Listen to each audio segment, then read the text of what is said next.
HOK is the toughest. Don't be a pseudo, I build you up strong. Be the roughest. Sauce up, lockdown. The HOK is the toughest. Don't be a pseudo, I build you up strong. Be the roughest. I'm crossing every line. You pseudo-intellectual, wasting all my time. You got the rhetoric, the and the flashy tone. Lubricant static on the carport throne. You wanna be the best, you gotta be the best. No stumbling, the mumbling, straight scholarship. Don't power trip, follow the script, or you might get the hollow tip, solid grip, or catch a beat down with my scholars whip. Apostle and Cedric step to the podium. The pressure is burning like water on sodium. While you blinded by easy bands, the eyes can see. Say cool, wanna be Jesus out of you to be free. The spirit is the architect, the only way to shine. Said it, the king of the message transcending time. Hook is the key to the life that's forbidden. That say with the smoke, you better stay hidden. You talk about easy bangs, chasing through you shine. But now Paul is the one with the mastermind. Buy cool food, standing in the lights, get the suntan shade. Don't come with no pseudo shit, we will put you out straight. Lock down, the HOK is the toughest. Don't be a pseudo, be strong, cause we the roughest. Sauce up, lockdown, the HOK is the toughest. Don't be a pseudo, be strong, cause we the roughest. Don't flip the script, stay true to the essence. Study the HOK roots in school, I'm like a lesson. No fake beat vibes, keep the vision crystal clear. Let's keep it pushing, Butler, show we care. They whisper in the shadows, paralyzed by the name. Afraid to feel the power, her cool eco flame. She steps into the ring and the brothers lose their breath. For silence is the pagan like a sudden fire to death. She's the emerald queen, watch her do a thing. The baddest in the ring, the baddest you ever seen. When Paul steps in the ring, you shake and quiver. She always braining weak cause she's clever. Sauce up, lockdown, the HOK is the toughest. Don't be a pseudo, build you up strong. Be the roughest. Sauce up, lockdown, the HOK is the toughest. Don't be a pseudo, build you up strong. Be the roughest. Sauce up, lockdown. Sauce up, lockdown. Sauce up, lockdown. The HOK is the toughest. Don't be a pseudo, I build you up strong. Be the roughest. Sauce up, lockdown. The HOK is the toughest. Don't be a pseudo, I build you up strong. Be the roughest. I'm crossing every line. You pseudo-intellectual, wasting all my time. You got the rhetoric, the and the flashy tone. Lubricant static on the carport throne. You wanna be the best, you gotta be the best. No stumbling, the mumbling, straight scholarship. Don't power trip, follow the script, or you might get the hollow tip, solid grip, or catch a beat down with my scholars whip. Apostle and Cedric step to the podium. The pressure is burning like water on sodium. While you blinded by easy bands, the eyes can see. Say cool, wanna be Jesus out of you to be free. The spirit is the architect, the only way to shine. Said it, the king of the message transcending time. Hook is the key to the life that's forbidden. That say with the smoke, you better stay hidden. You talk about easy bangs, chasing through you shine. But now Paul is the one with the mastermind. Buy cool food, standing in the lights, get the suntan shade. Don't come with no pseudo shit, we will put you out straight. Lockdown, the HOK is the toughest. Don't be a pseudo, be strong, cause we the roughest. Sauce up, lockdown, the HOK is the toughest. Don't be a pseudo, be strong, cause we the roughest. Don't flip the script, stay true to the essence. Study the HOK roots in school, I'm like a lesson. No fake beat vibes, keep the vision crystal clear. Let's keep it pushing, Butler, show we care. They whisper in the shadows, paralyzed by the name. Afraid to feel the power, her cool eco flame. She steps into the ring and the brothers lose their breath. For silence is the pagan like a sudden fire to death. She's the emerald queen, watch her do a thing. The baddest in the ring, the baddest you ever seen. When Paul steps in the ring, you shake and quiver. She always braining weak cause she's clever. Sauce up, lockdown, the HOK is the toughest. Don't be a pseudo, build you up strong. Be the roughest. Sauce up, lockdown, the HOK is the toughest. Don't be a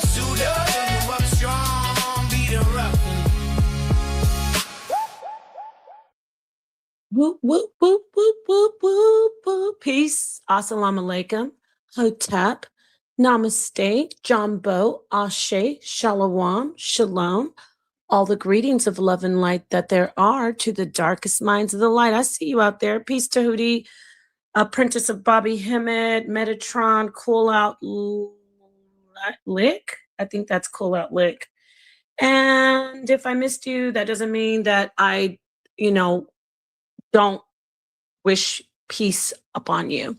Peace and love. So, yeah, I did. I came on in here and I did it. I have a lot of stuff that I am up to, but I came in apprentice of Bobby Hemmett because I want to go ahead and do this live. And let's just start out right away. We were having a right away where we left off. We were having a conversation on the Rhetoric Frontier. If you are not subscribed to that channel in the HOK network, go and subscribe. It is run by the one and only Bomb Squad member, Ashe. I think he says Wusser. I don't know what Wusser means, but yes, Ashe to Ashe. So, Prince. Okay, I didn't know that. All right, great. Good to see you, Prince. Now I'll remember okay, this is you. I think what does that say? Rusimus? But I'll just remember that this is you, Prince. Okay, peace. Yeah, I'm glad you're here. So I had to keep my word. I was like, I can't leave them hanging because I said I'm going to do this and I want to do this. Because earlier on Rhetoric Frontier, we were discussing the conversation at the end as it was tapering down. God Energy brought up some information about quantum physics. And then we went into talking about, I broadened it. I expanded the subject to metaphysics, well, with the help of others, of course. And then I discussed that we need to have consciousness studies and that science, mainstream academic science, is now excitingly, I'm excited about it, and I'm sure many experts who are at the table are excited as well. We're having conversations, we're merging, coming back to the table with philosophers and so we have the philosophy and the academic mainstream observable natural world science, empirical data. We have those two coming together again. What do I mean by that? It's not that they were fully separated, but the conversation is I guess you could, for me, this is my opinion. Scientists such as physicists,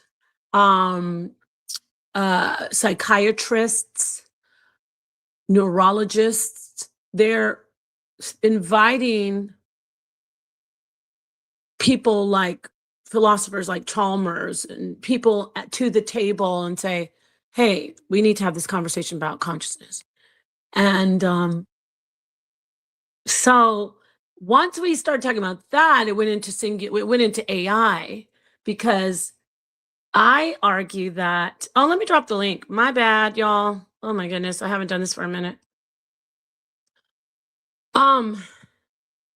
Sorry about that. I want you to come in. Anybody come in. It's just like a smorgasbord, kind of like a free-for-all. But my thing is, let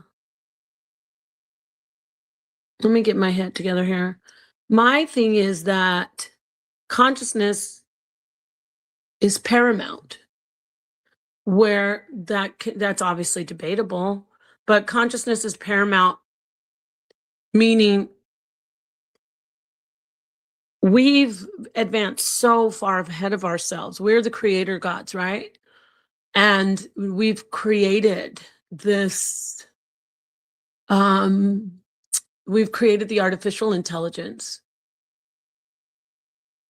And now there's this type of artificial consciousness that's no, my wording, y'all, I told you I'm happy to be pseudo at times. I go back and forth in between worlds. So bear with me, because I was going to say there's this isn't pseudo. Peace to you, Prince. This isn't pseudo when I said about the AI consciousness. That's not the pseudo part. The pseudo that I was going to say is it's being interwoven into the scaffolding of what we understand as the universal consciousness. That is on a philosophical side. So that's not even really pseudo. I'm dipping my toe almost into the pseudo pond.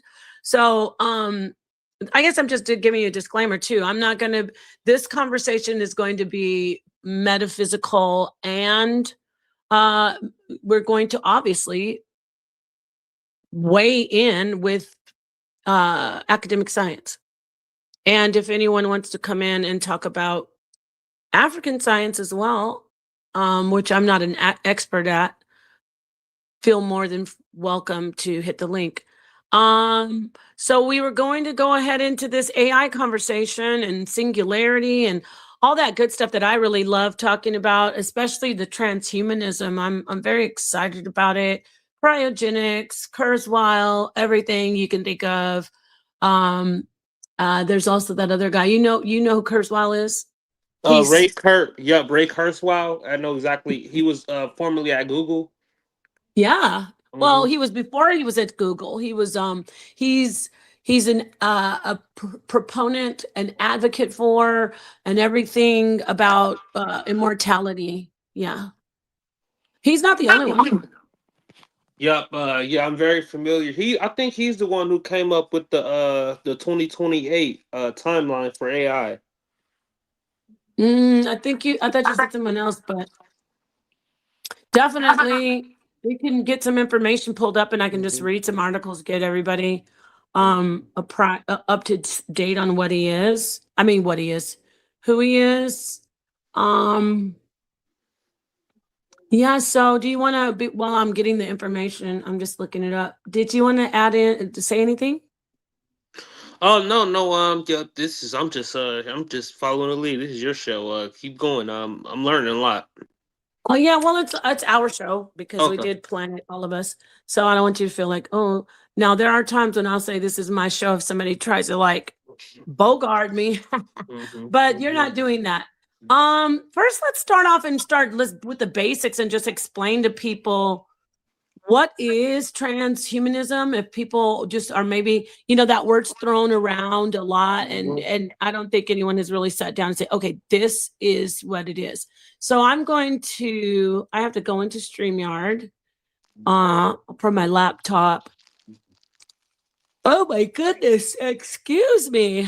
This isn't going to be long, y'all. Unless somebody wants to come in and take it over. Yeah, I think, who's showing that? Sonnetter? How'd that get up there? That's weird. Sonnetter must have been in here, because I don't know how that flyer got up there.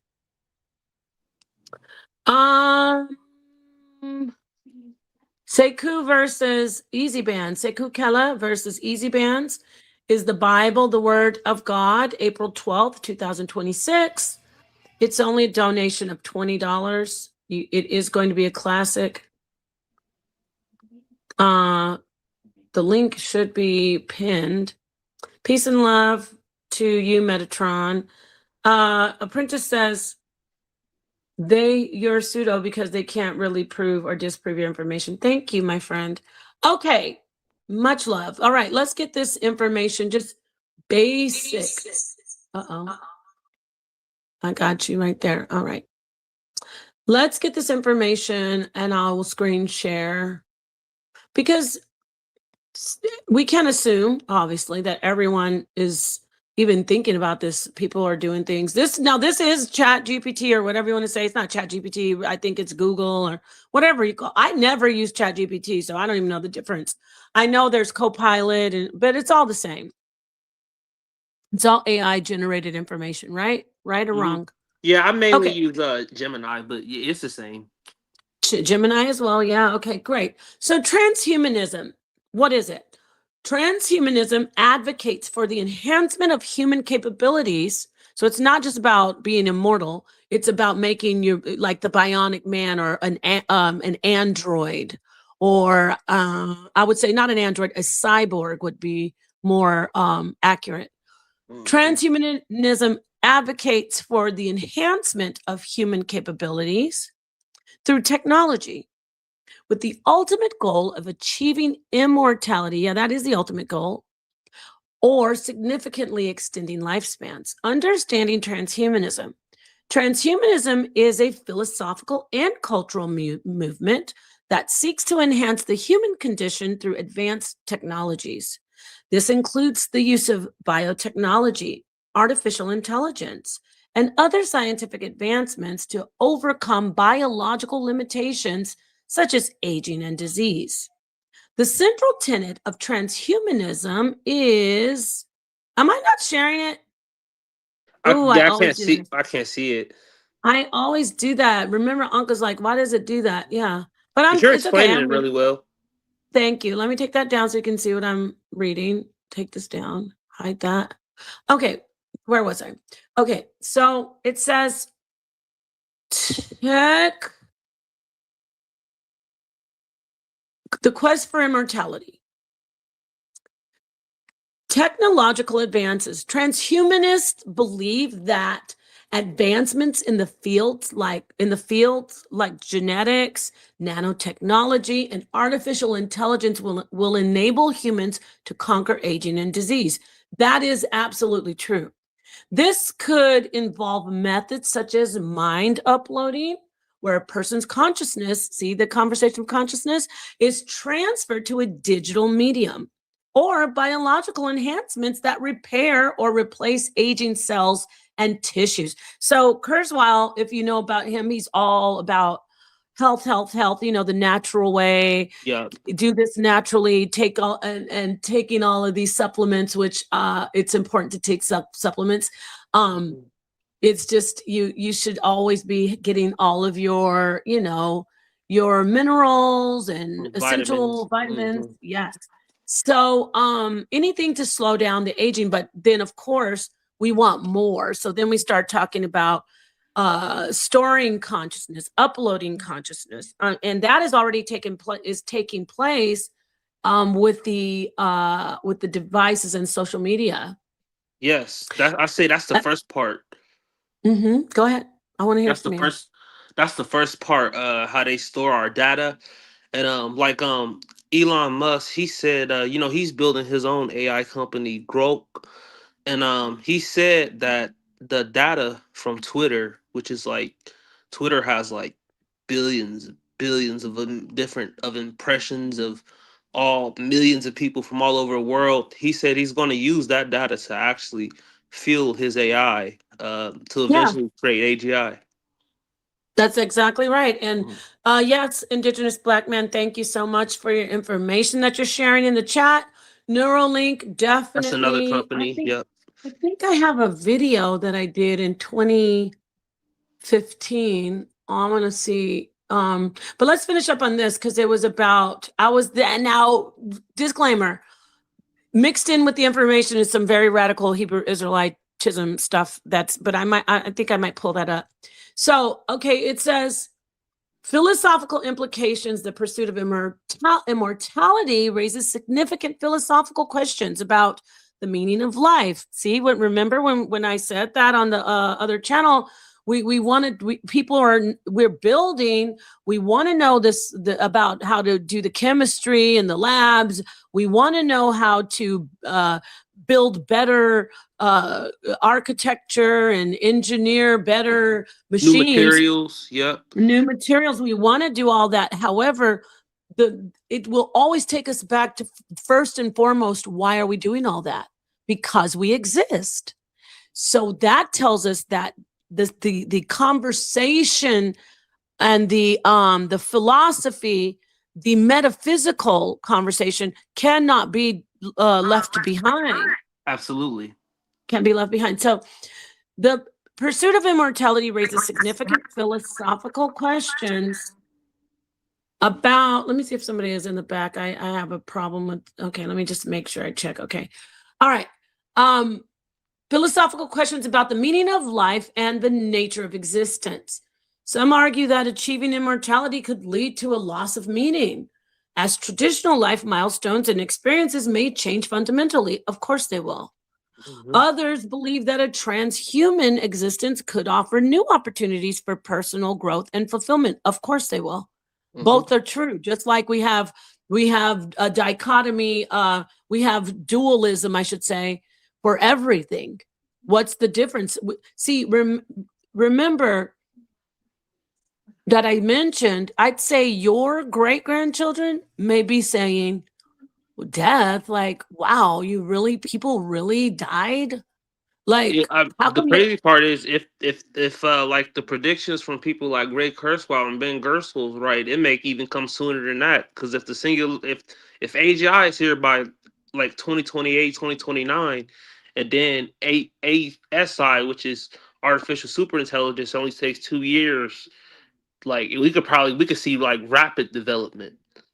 Right, right. Hmm. And they even have you're absolutely right. You're talking about God, let me think, his name's Zoltan. Ben He's Gertzel. like, no, not I think his name is Zoltan, but they even have like they've already they've constructed they made their own, how do you say, sub community of like presidents, and they have the transhumanism religion.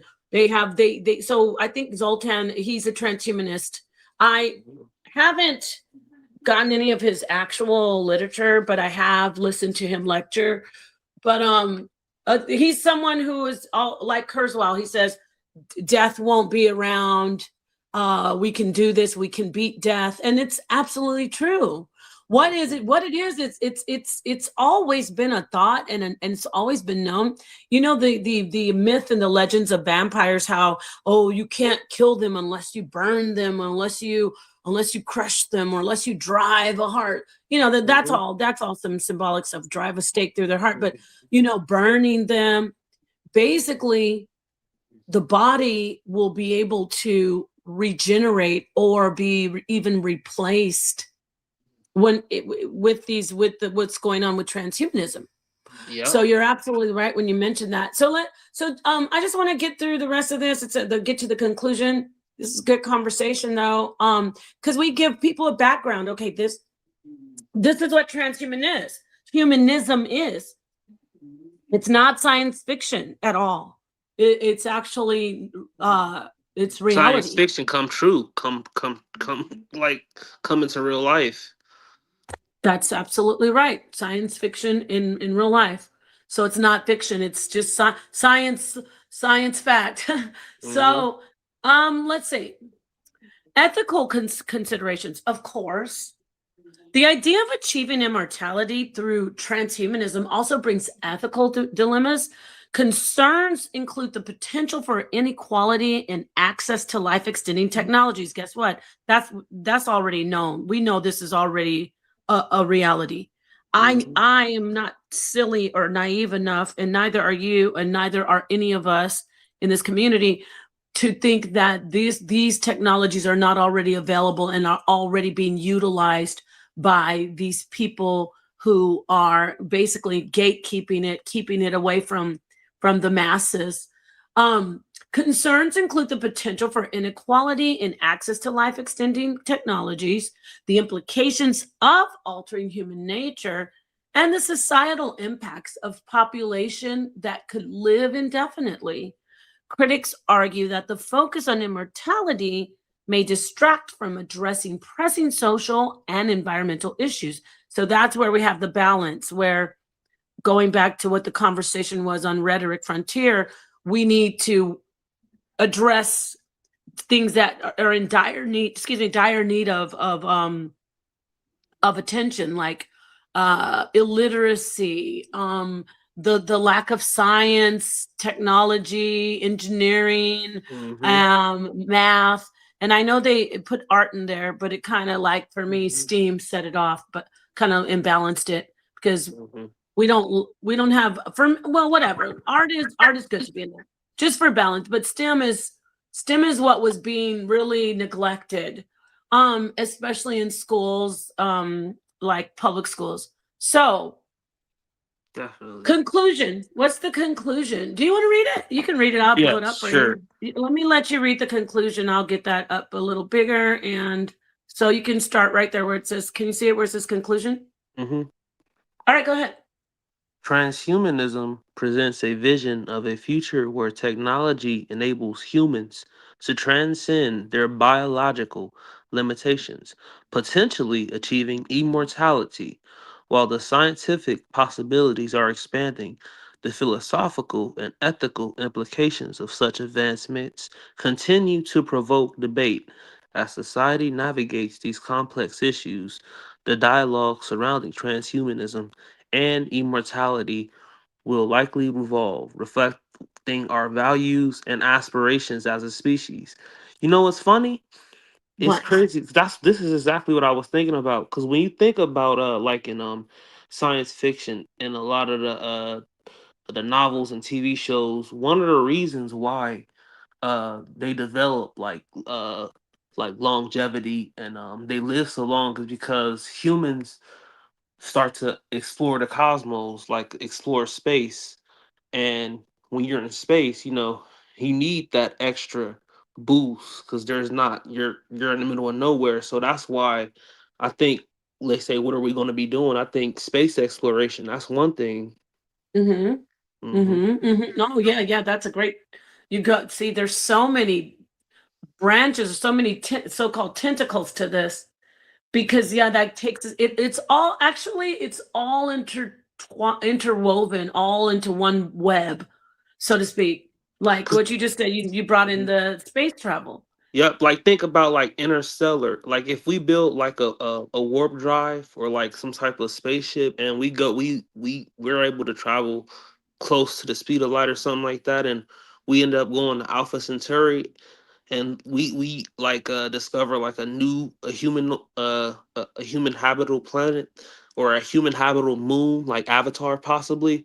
That's some that would be that's like the next version of Columbus. Like whoever does that changes, yeah, Exactly. changes history forever and ever.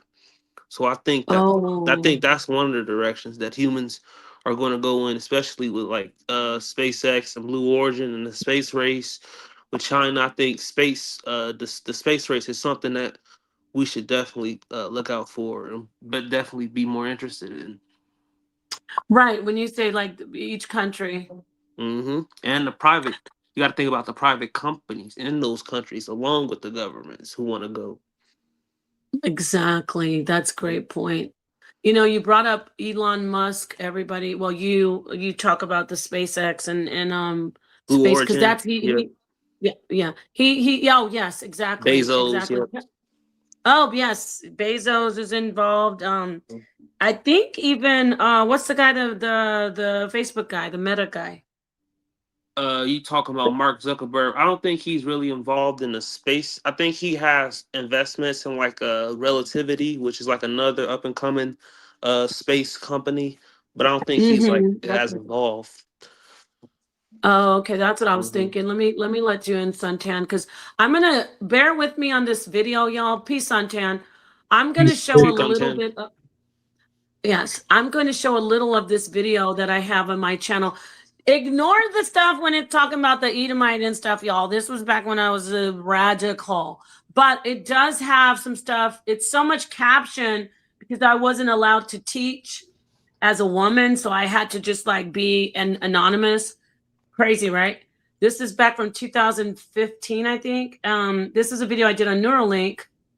And I said it was the mark of the beast. Y'all just don't even go there. The thing I want to show you though is that the technology was just brand new. And this is before Donald Trump was did his this is his first term. This is his first term. So let me see if I'm sharing it. Let me make sure I share it because I don't. Oh goodness. All right, let's take a look a little bit about I want to see there's some information on here about Neuralink. This video was old. I don't know how old this video was, like 8 years ago. Okay. So yeah, there's some religious undertones. Ignore it if it bothers you, but let's listen. Oh my gosh, y'all. Let me get past this Esau thing.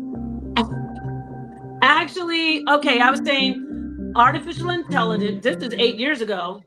So you see, this was happening way before this. I'm saying way before way before this was when I was doing this video. They had already had it in motion. So think about how advanced it really is now, you know? So I said, okay, I was against transhumanism back then. I've drastically changed my position into robots in order to try to live forever. And on the other end, he wants to inject tech into the brains of humans. That's already a reality now. In order to control their minds, he has created a polymer mesh neural chip. He didn't create it. He found 2 scientists to create it. This is before the Neuralink was even on the market. You're doing. And then what you're going to look at right now is Bina 88. I think it's Bina 48. Forever. Get it for infinity. 48. And these are this woman you're going to be looking at. Her son is like the Pope of the Transhumanism Church, so to speak. They don't call him the Pope, but he is the leader and founder of the Transhumanism Church. So let's just listen a little bit. Very well. Am I really? Yes. Oh, and this is obviously a robot that they had worked on back then, even before 8 years ago. Let me see, was that for 2014? Wait, no, 2018. Before 2018, this woman and her husband, they created this AI robot. So this is even before Sophia was very, popular. Sophia, who has Sophia Stewart. I think. No, not Sophia Stewart. The robot Sophia. The android. Oh, robot Sophia. Okay. Yeah, the one who she actually has citizenship in Saudi. The Bina 48, what you're going to be seeing here on the screen, I'm almost sure that they were either were created at the same time or this one predates Sophia. So let's look. Do you go to ask.com? Yes, I do go there. And you're learning quite a bit, I see. The progression of this. Notice that they talked about ask.com. It was a database. We didn't have the cloud back then. It was just coming into play. I may be off with my dates by no less than a year, but there was no universal cloud. So it may have been available commercially, but it wasn't universal like it is now. So when you hear her saying ask.com, the AI, the programs that didn't have like you just talked about with the social media and Twitter, and it didn't have a plethora of like a fountain of an ocean of unlimited knowledge about us, right? Social media wasn't like it was now. And also that's why you hear her asking her replica, are you reading up on me on ask.com? Because she's uploading as much consciousness, at least artificial consciousness, that she can get to replicate this human woman. Thing is starting small and pretty soon it's just gonna be huge and people are. Okay, y'all, this is where I was programmed. Eve assisting the devil, please. You're also getting to see that I was a cult. I'm so sorry. I got to get this off here and recrop this out. This is what I was being like, I was in that cult. She's not assisting the devil. She's not Eve. I was believing that women were the ones in the garden. You see how far I've come? Praise the most high, unfathomable God that I broke that program. So anyway, sorry about that. I just it's embarrassing, but hey, it's my journey, right? So let's listen. Your journey. Yep. Why did we ever think people had to really die? Why did we think that? Do you hear her? What she said? Yeah. What'd she say? I haven't watched this. She said, "Do you think humans?" She asked, "Did you think humans are going to die one day or something like that?" She said, "I don't know why she said, why do we think humans have to die?" And the mind, my mind was so locked. Like I was like, yeah, it's evil. Why would Why do we have to die? Yeah, why? We have so many advancements. Why do we have to die? Now, do I think we should be doing what the system is doing? I'm not, that's a different conversation. Mm-hmm. However, we were meant to not die. That's why all of our conversations, I'm gonna let you get in here, Suntan. All of our conversations are about living forever, immortality. And if you do so good, God will let you live forever. Oh, you were right. You did the right thing. And you get to go into the field of reeds. It's like we already are chasing immortality in our innate selves, of course, and in our spirituality. What do you want to say? What would you like to add before I keep going, Suntan? Thanks for joining. Just keep going. I just think people ought to, take life for what it is and try to leave a legacy when you leave, because you don't know where you're going when you leave, right? And we do know we came from our mother. So I'm the deep thinker like that. I don't really too much worry about what's happening on the other side, because for all we know, it could be better there than it is here. We just don't know. So with that said, we can keep exploring and keep learning, right? That's what I think. We just keep learning and, see what the end gonna be. That's what I think. Thank you. Okay, that sounds great. Yeah, that's beautiful.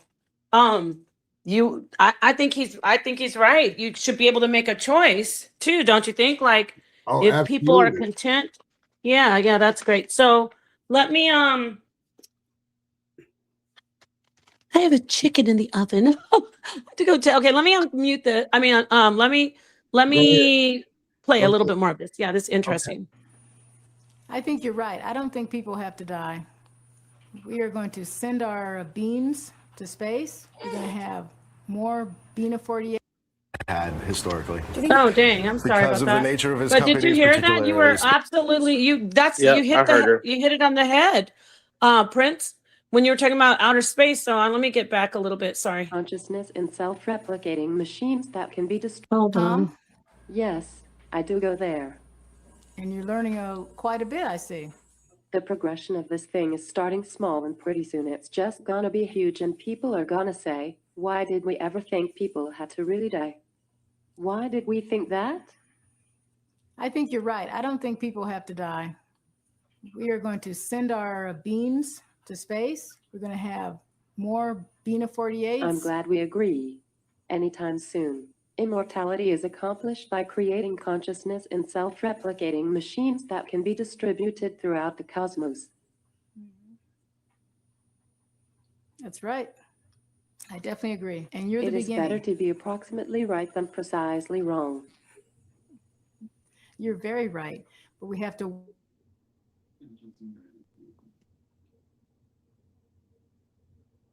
Death is optional. We're futurists, and we just have to wait for everybody else to catch up. I am glad we agree. Thank you for remembering all those things.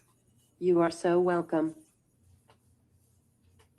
I'm glad that a part of me is still in there somewhere. I thought you were, but I wasn't completely sure. Bina 48 is a proof of concept robot based on the personality and on the mind file of my wife, Bina. Martine married Bina 30 years ago, and 5 years ago created Bina 48 as a digital replica uploaded with the original's memories, thoughts, and even feelings. Martine is my love, my timeless love. I believe mind clones will be humanity's biggest invention. The market opportunity is limitless. And inventions are something Martine Rothblatt knows a thing or two about. In the 1980s, she helped create the FCC's new satellite radio service, and soon after, founded Sirius. She didn't stay long, though, because one of her 4 kids was sick. She started a biotech company to develop a treatment for her daughter's rare lung disease. Today, she runs that company and is the highest paid female CEO in the U.S. And if you didn't notice... Okay, we got a lot mixed in this, conflated, some wild stuff. Number one, this is pre transsexual movement, and for me, this isn't. I'm not bashing anybody for their choices, what they do to themselves, My issue that I didn't like at the time and I don't like now, so I haven't changed on that. This is not the highest paid woman in the United States. This may be the highest paid person that is a transsexual. So I didn't appreciate how they put that language out there back then, but it was very different. It wasn't like for them to say that. And if you see, this was a biological man who transitioned into a. Yeah, go ahead. What do you want to say? Yeah, I just started and be mindful that we're on YouTube, but go ahead. Yeah, I just started looked at different the individual. I was like, yeah. I was just yeah. I was like speechless because I couldn't really, it was butchy, but at the same time, I didn't know. So I get it now, though. Now that you, so you know what I'm saying. Since you released this information, I know. Let me say this though, just and to interject this. Only way that this conversation could be true if they could come up with something to replicate our body metabolism, because we made to die as humans, right? So if you could share consciousness with a bot, you still going to come to an end no matter what. So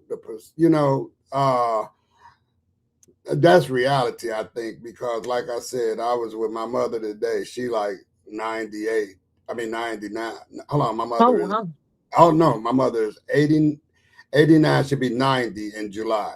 So that's beautiful. And I just be looking how she is in her right mind to par everything, but she still gets some sorts of stuff, and get a anxiety when the little stuff happens. So.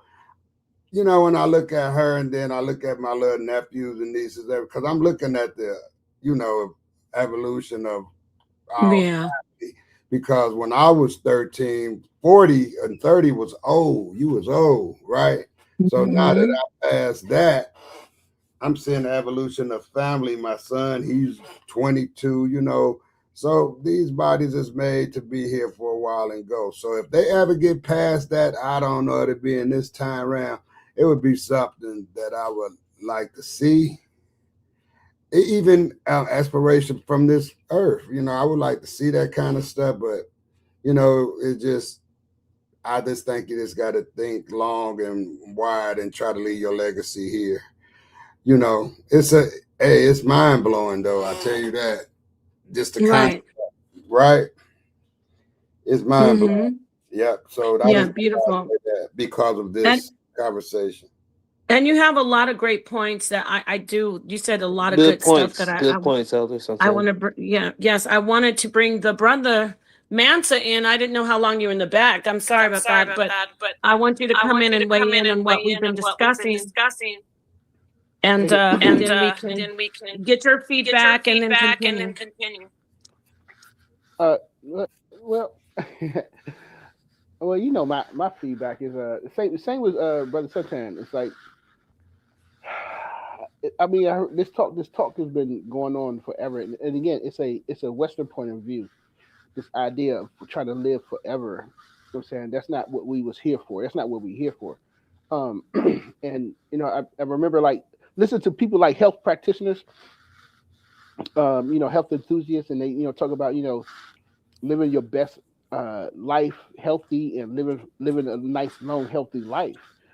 And I would ask them, I remember I asked this brother, I said, do you think everybody needs to live for a nice long life? He said, yeah, everybody deserves to live a nice. I said, what about pedophiles? What about rapists? Yeah. Do they need to live a nice home, long, healthy life? Right. And then he started saying, oh, you trying to be funny. I wasn't being funny. I was being serious. You know what I'm saying? Because his brother, he was teaching a class about, how living healthy, eating right, and restoring your health, what you can do to make sure you don't, die from a heart attack or a stroke and stuff like that. And I said, you're giving this information freely, but I said, what if it's good to a pedophile? Does that person need to actually live a long, healthy life? I mean, come on, bro. So I mean, this whole idea. We have rules, the whole idea is just that, You know, But it's they not, are it's not living just long, this healthy philosophy. lives, by the way. Yes, yeah, I mean, some of them they are, but this. I mean, they're in philosophy, jail this is living not, a long, healthy life. You know Yeah, you they got are. an echo. You know, Nepal, you know you got an echo, right? No, I don't think that's me, though. It's probably me I coming on would, the phone. the whole room is echoing. But let me let Mansa finish. I think I'm echoing from his device came in. So what Something I'm got so the whole room echoing. Okay, can everybody mute out for a second and let me see? All right. See, it's not mine. Everybody mute out for a second, please. And let me see if it's my device. Thank you so much. Am I echoing still? Am I echoing? If you can hear me No, you talking? No, you're you not. Okay. I think whatever it was is corrected. But Mansa finished, No, but it's I not. hear what you're I'm saying. echoing now. You're echoing? I don't hear you Hold on, let echoing. me see. Let me see. Okay, it went away. I don't know what it was. Okay. Okay, All right. great. So, go ahead, right, Mansa. can y'all just mute, everybody just mute, and I think the echo will go away. No, it's It's- echoing. Yeah, because I think I don't know, my phone. I'm on the phone. I usually do Oh, it on the computer. that's you then, man. Huh? I think that's you because I'm echoing now. Nepal, you don't hear me? Yeah. I said I'm on the phone. Nepal, you don't hear me? I'm muted out. Yeah, unmute, Nepal, and don't you hear me echoing when not right now? Yeah, you're echoing. I hear you. Yeah, see, it ain't gone. I don't know what it's. It might It's be. just we're having an issue with Mansa's thing, but if we mute out and let him finish, I kind of interrupted him. So I want you to finish, and then you can come. You know what I'm saying? You can come back in, try to fix it. Go ahead and finish what you're saying. I'm muting out. All right, so my point my point of view is that the transhumanism, of course, this is not it's a Western concept, and it's just not an African concept, because it's about the whole thing is about returning to the source. We've been here, you live here for a while, and then you go back to the source where we came from. We go back to where we come from. The hot and the idea about you want to live forever. It's kind of like you're trying to avoid going back. Maybe you're trying to avoid being responsible for your actions that you did in the physical world. But it's just I try to come. Me, I'm gonna come from the African point of view, and how that's all I mean. But go ahead finish playing that joint. Okay, great. I did want to, before I play it though, I mean, I don't know about the African, all of the African spirituality, but I do see in Kemet where they get to live in the afterlife forever in happiness and in peace, and then with obviously Abrahamic faith, it's about not dying, being essentially immortal. You as your conscious self. I'm not just saying about the material flesh, like the skin and the bones and the muscle. I'm talking about your conscious self, which is at the core you. That's what makes you first. You is your, what people would say, spirit, right? Your soul. So I'm using consciousness and soul interchangeably, very loosely right now. My thing that I'm thinking is I need to find out more about the African spirituality, you say, because also from what I heard them say, people say the ancestors, that would tell me that there's an understanding that they didn't die. The body didn't sustain the energy, which is known as the soul or the flesh. I mean, as the spirit, but the flesh failed. It decomposes at the end. It starts to it dies and then decomposes. So talking about this as a Western concept, I would think that it would be even like with Hinduism about reincarnation, and it always for me goes back to, and I hear what you and Suntan say, and you're not the only ones. Obviously, there's probably more people who have that mindset who aren't even of African descent, and they would agree with you about people saying, I only want to live one life, we're supposed to die. However, if you look at even not ancient, but like, let's go to this 16th, 17th, 18th century, the lifespan of people was shorter. And once we got the more intelligent we became, we expanded our lifespan. So transhumanism is trying to live as long as possible with a fulfilling life and as healthy as possible. So even now, Suntan, I know you, when you said your mom, that's so beautiful. Your mom lived to 90. There are advances. It's genetics, of course, but there are advances that can help us live longer, more diagnostics, preventive medicine.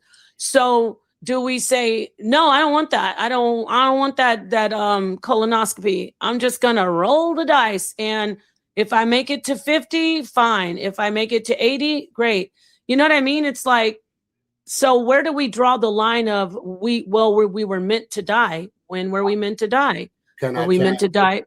Yeah, I was just gonna say to you, were we meant to die like the old days, 40, 50? Because now we're living until 70, and now we're living, so when are we supposed to say, yeah, that's good? Well, Go ahead. I'll put it like this.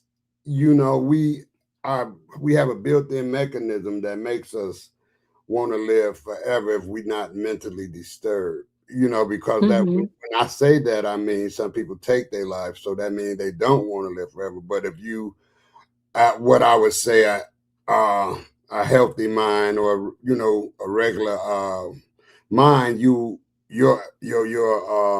desire to live forever is just engraved in you, because people be scared to die because they don't want to go on the other side. They don't know what happens to you. And then some people I'm just saying, because I'm a deep thinker, some people just, say, hey, I just want to be here forever, and when you get sick, you go to the doctor, and you know what I'm saying? Your desire is to live. Because I'm going to give you something real quick. I had a friend about 6 years ago, his name is Big Lenny. And he was, damn, I ain't feeling good, Rick, and blah, blah, blah, blah. I was, what's up, Len? He was just my chest. I would go to the doctor. He was, man, I ain't been to the doctor in 6 years. I was, what? Because that was alien to me. I was like, you ain't, Lenny, we in our 50s, man. This was like 7 years ago. You got to go to the doctor. He was, no, man, when you gone, you gone. It's your time, it's your time. Well, you can speed up your time, blah, blah, blah. So eventually, 2 years ago, Lenny ended up passing away. He had congestive heart failure. But see, Nepal, he wanted to live, but he still didn't do nothing to try to keep living. You have that desire to want to live, but you don't want to really do the work to live. There's some people, see, everybody got different emotions and different way to carry themselves. Like, because you said something that kind of stuck out with me when you said people was, I'm not going to the doctor. I get colon. I'm not getting a colonoscopy. I'm just going to deal with what comes. See, that's, I don't think that's a healthy mind. I wouldn't think, because if I feel like that I needed one, I didn't had a couple of them, but what I'm trying to say is that was my desire to keep living, so everybody's not the same. And I think that we all have a built-in, if you got a healthy mind, and not healthy body, just a healthy mind, you got an automatic mechanism that makes you want to live, and it makes you fight for life, right? Right. But, Exactly. yeah, so, and that's true. Yeah, that's what I think, because I'm not no psychiatrist, nothing, because that's the way I feel. So I'm just explaining the way I feel. I got that desire to to live a long time. And then as I'm getting older and reality come, I'm be like, because I didn't see how old people move and how trouble they, how lonely it getting like that. So as you get older, you'll want to live, but you're not going to be able to do the things that you was doing when you was younger. You're not going to be able to So your mindset might change. You get more content. So I think like this, and I don't want to be long and draw it out, but I think like this. People should just, let's enjoy our life. And like I said, have the purpose to try to leave something behind when you leave that's advantageous for another group of people, maybe your family or whatever, and I'm going to tell you the truth. These creation stories, as far as Hebrews, I don't knock them. I don't knock the Kemetic. When they say you go on the other side, live forever, man, nobody came back Nepal through all these ages, even through antiquity, right? We didn't have Bible stories and Bible tales about Elijah, how he went up in the world. We had all these stories about people that didn't die, blah, blah, blah. But ain't no record of nobody coming back telling how it is on that side. They didn't say people didn't die, and I've been dead for about 20 minutes or 30 minutes, and I ain't seen nothing. I seen this beauty. But ain't nobody came and explained how it is on the other side, because we don't know. So that's the mystery of it all. That's just some food for thought. If people want to get up into the biblical thing, which is fine. If you think that it's going to be, like the Jehovah's Witness say, the earth going to come, you're going to live forever. Then the Hebrews say, and Nepal know this the best, that Christ is coming for them. And I don't mean you, Nepal, making a blanket statement, coming for the Hebrews, and he's going to put the Hebrews in charge of everybody else. They're going to be empowered to run the afterlife, after the rapture and all of these sort of things. See, I'm not going to get off. I think, and I'm going to end on this one, I think the Bible is mythology and philosophy rolled up into one. So I'll rest right there.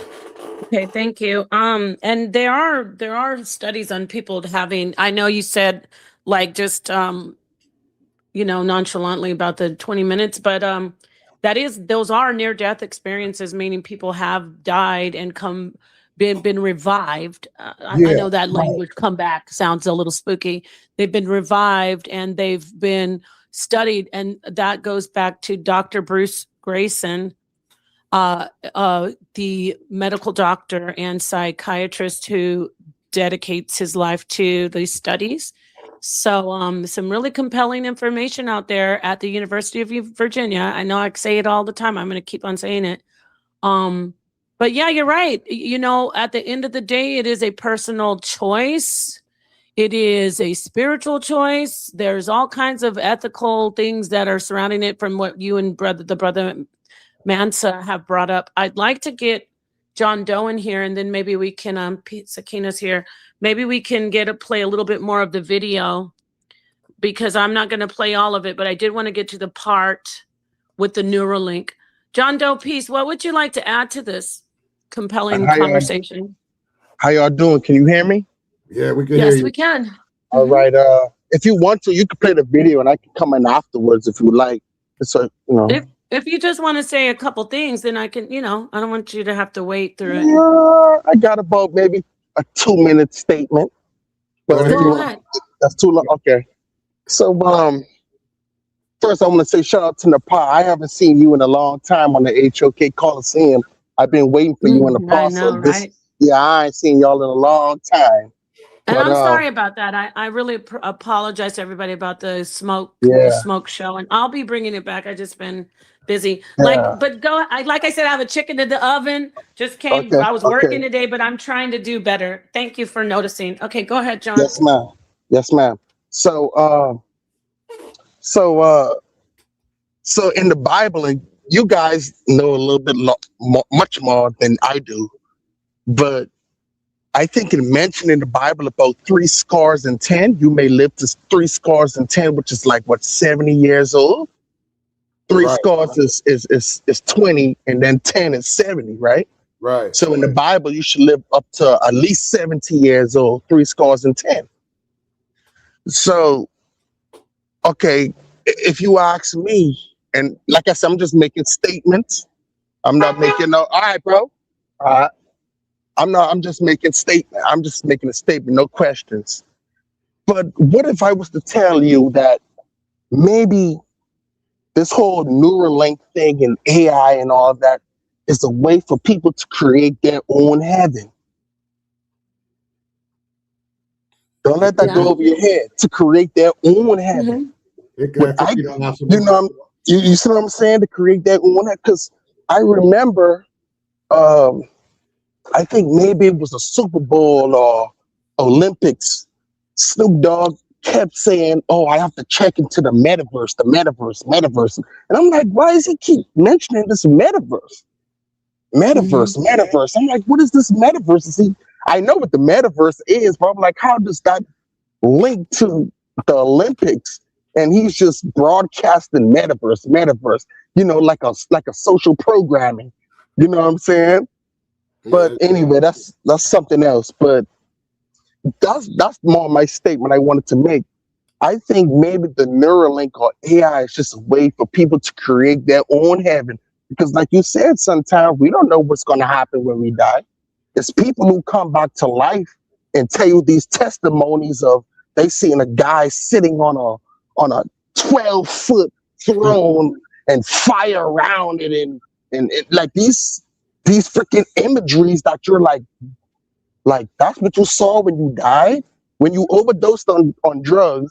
You seen a guy on a 30-foot throne and his feet is the size of a freaking Colosseum. But you couldn't. But all of them have one thing in common. I couldn't see his face.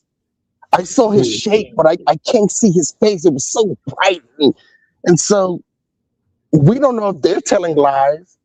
We don't know if the Bible is true. But for certain, maybe this AI thing is true. Maybe they can take your consciousness in a pod and put it inside a smart house. It was a movie where they put a woman's consciousness in a house. And they take her consciousness and put it in a robot, and they can take your consciousness somewhere in your brain and bring it back to life. Let me say this real quick. Go ahead, bro. This is deep, bro. This deep. I know it is. I just want to say this. I just want to say this to you in the panel. I think that could happen, but only with rich people, because they only have the money to pay for that technology. The poor people, we just got to deal with the rest, the way the world turns. So you can continue. Nah, that's it, bro. It's for the rich. It ain't for us. It's for the elites of elites. The elites can't even do it. That's the elites of the elites. That's not 0.5 people. Because you got people who worth $1 million and $1 billion, and they ain't worth ish. Well, look how long the Queen lived. What's up with that? Right? Yeah. She's eating lamprey pie. It's like leeches and full of blood, and she's living. She wasn't having the most healthy diet, but I think she lived to be one. Yeah, adrenochrome. I mean, how long did she live? I know it was 100 something. I don't know. But she lived a long time. We don't even know if she see that consciousness. Who's saying that? Go ahead. I'm sorry. Go ahead, Mom. No, you're right. I agree with you. No. Go ahead. She lived a long time. And then what did you say? And then we're going to get to our sister Sakina.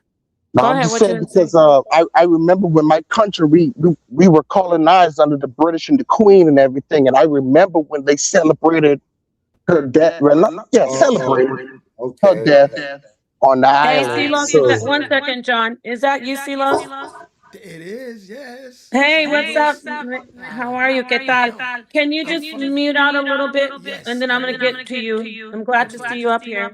Okay. I think the phones make it echo. Yeah. It's not really. Sometimes some people's devices with StreamYard. Samarako, or I don't see your name, but could you please turn on your Samora Kojo? Could you turn on your camera? I'm not familiar with who you are, so I can see who you are, so I can add you to the stage. Okay. Thank you for being here, Silos. John Doe, were you finished? Because I was going to move on to Sakina, if you are, brother. Yes, ma'am. I'm done now. I just wanted to make that statement that what if, I just want to put it in your minds. What if this is a way for people to make their own heaven? Yeah, you can make your that's own great. heaven. That's a great question. Yeah, I mean, whatever you want. Mansions and gold streets and women and children and all these crazy people to do whatever they want, like they own Epstein. But I'm gonna leave it at that. Excuse me. I'm gonna be right here. Hey, you got enough money, you could do it. Okay, yeah, great points. Okay, so let's get to our sister, the Queen, Sakina Ra. Thank you Peace for to joining, the Sakina. panel. Peace to the panel. And just like the young man said, I'm glad to see you here again, myself, Queen Nepal.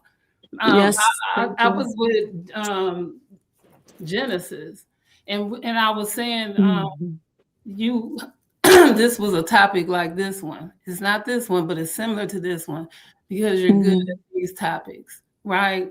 And so Thank I you, my love. appreciate you for having a similar topic because I said people are not ready for you on this level, right? Oh, I love you. Right. Well, Because, I'm ready. I'm ready for people though, so I want to hear from everybody. yes. I appreciate the love. You know, I love you, Sakina. What do you want to add? Because you always have some great input. Okay, What because would I you like just to add got about here, all but this? I do want to add again because this internal life and the infinite life, right, and natural life. This is again, I want to throw in, and a lot of people misconstrue, and I get where they say with the 6 and 9. We know that you get 666 with these 666 things of like chromosomes and whatnot inside your body. And that's three different ones. Now it would be Inky that has to explain that. And then 9 is the most powerful number in your life in a cycle. And so these two things, if you put them together, that makes the infinite sign. And only infinite is life. That's eternal. So when you see that, when I put it up, that's that eternal sign for eternal life. That means that if you was to die and come back, eternal life.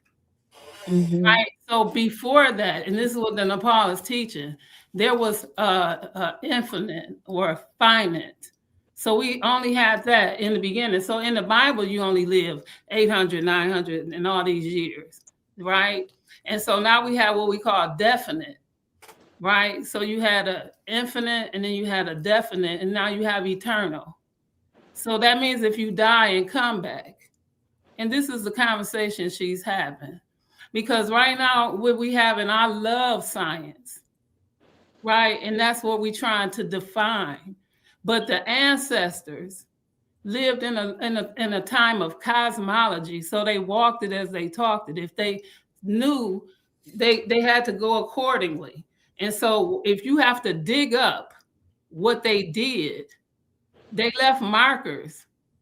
And so while we doing research, and we have to research and go over it and over and over again and go back and you digging up something, if you go into time and said in 1786, he said this, and then in 1894, he said this, that shows you. So if Einstein was the father of this, and Washington was the father of this, and Epstein was the father of this, then what are we saying? So we can't take Africa studies out of Africa. So again, Paul, you're doing a great lesson in teaching because they taught it in tiers. They taught it in levels. We can't crunch a bunch of it and then get mad if people don't understand it because it wasn't taught like that. If you teach it like a 6-year-old, they're going to understand it. You got to teach it in levels. And this is why I appreciate the HO. And I appreciate you. We love you. We love our Queen, Sakina Ra. I'd love to have you come in, your sweetheart. And I want you to stay here. Don't go anywhere because I want to play some more of the video after we get around. Thank you so much, Queen. Rebel Ra. I'm going to go to Rebel Ra. Then we got our brother Silos, who I don't know where you've been. So we're going to talk to you. And then Samora Kojo. Rebel Ra, thank you for joining. What would you like to add? Have you been watching? Did you see any of the video? Yeah. I see a little piece on the video and I going to touch on it a little bit. But before I go into the thing, I like to give thanks for everybody on the panel. Give thanks for the House of Consciousness and the people them in the audience listening too. Thank you. I'm going to put a fight back on what's going on because I see what is really going on is, as you say, when you read out the definition of transhumanism, it's an advocating, and most of the time you find these people who are advocating for these things. They got some kind of hidden agenda or some agenda behind of it. And Mhm. how I look at it is the natural versus the unnatural, the human versus the superhuman.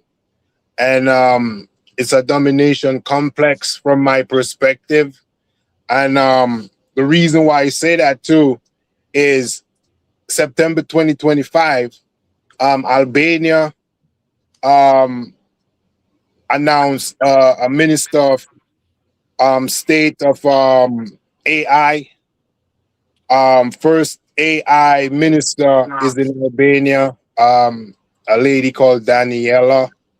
So these things are already in transmission going on in the world already. So we need to be advanced on that. And when I say we advocating longevity, these are all of the yearnings of human, the superhumanness, the extra. You want to be all super athletic, even when you're not putting in the work. So it's a cheat on the true benefits of humans. It take away the humanness of things by adding the microchip, the mechanism of engineering, or adding engineering to natural being. So as you see, Basil and all of them, they're collecting the consciousness. And to touch on that interview you had with that lady and the doll version of her, in the little part you played when it says, the lady says, "Oh, I didn't even notice," or I'm paraphrasing, when she said, "Oh, I didn't even notice. I was in there, or there was a little part of you in there," which the doll or the AI itself was kind of like, little confused. Probably you could pay it from that part of the video, because when I heard that part, I'm like, isn't the AI supposed to be knowing that she's that lady? But she wasn't even fully aware, or probably she's being sarcastic. I don't know, but from what I heard, I thought the AI's the doll looked completely like porcelain.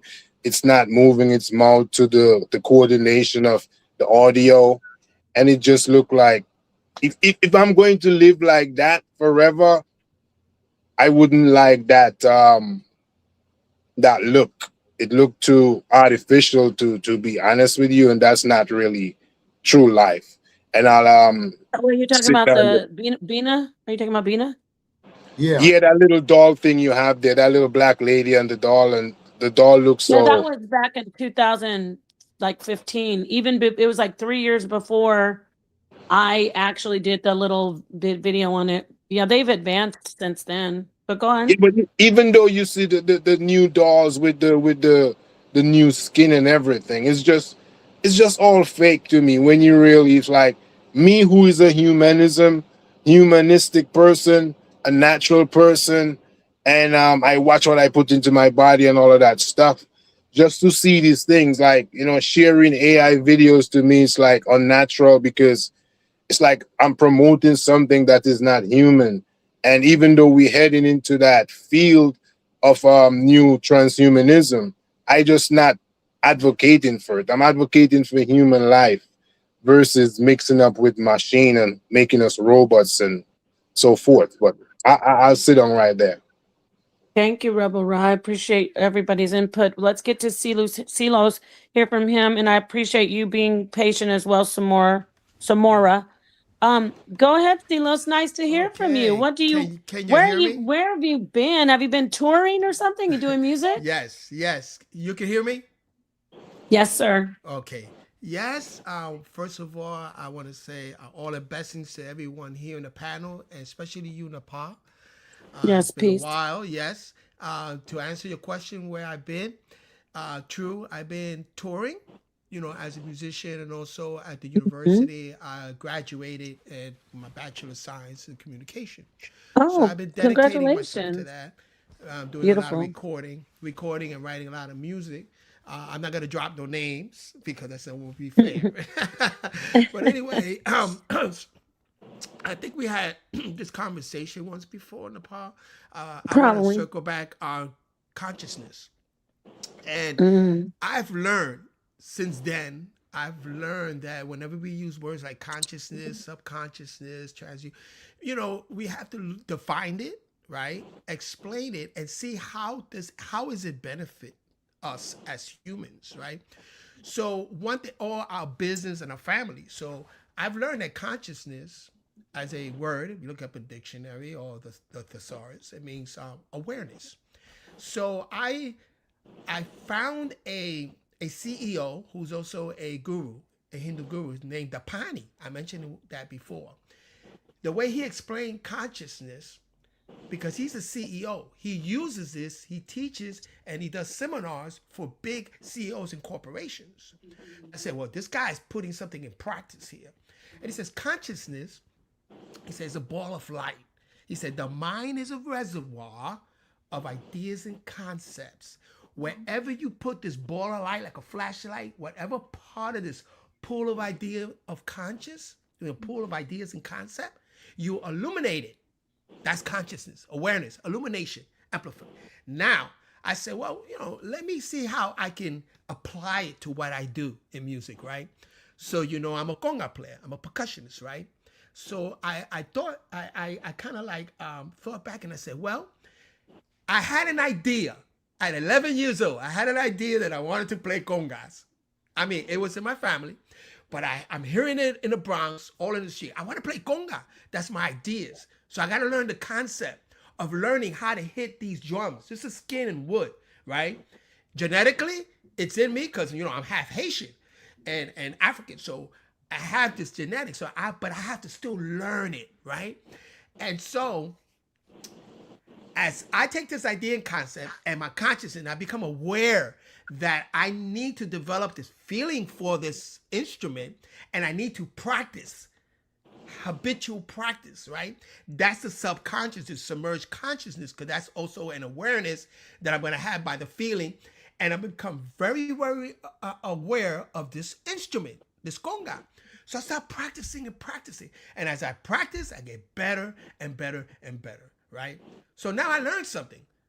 Consciousness, because I put my attention, consciousness also comes with attention, right?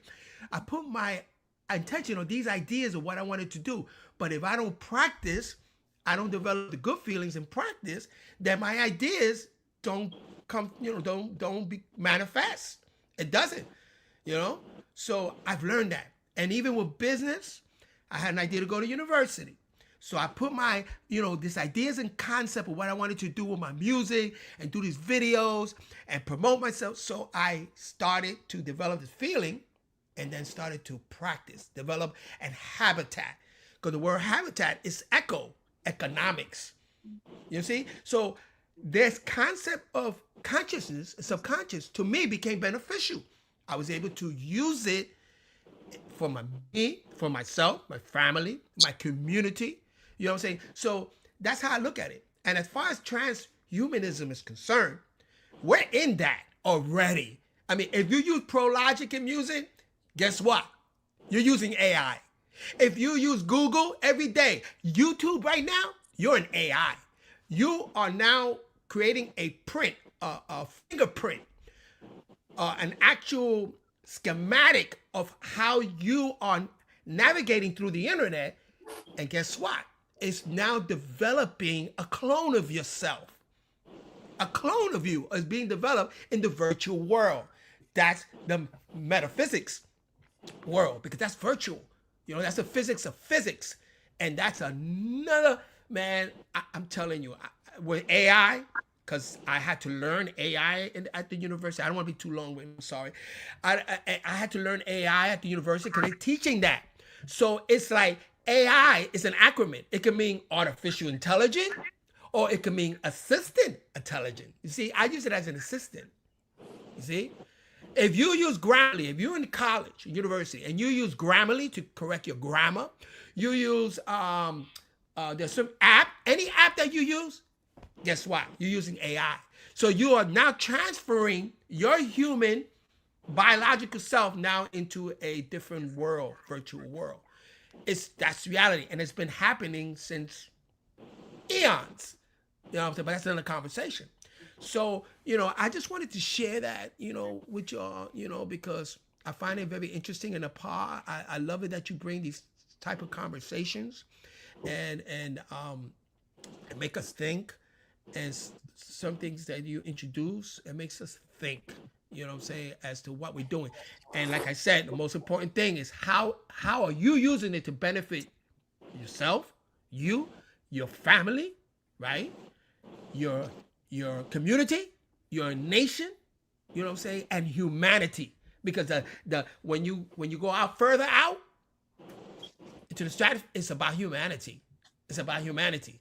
If you was to travel out into the moon or space and you look back, you're not gonna see white, black, you're not gonna see race, you're not gonna see anything. You're gonna see Earth as a central being, and you're in it.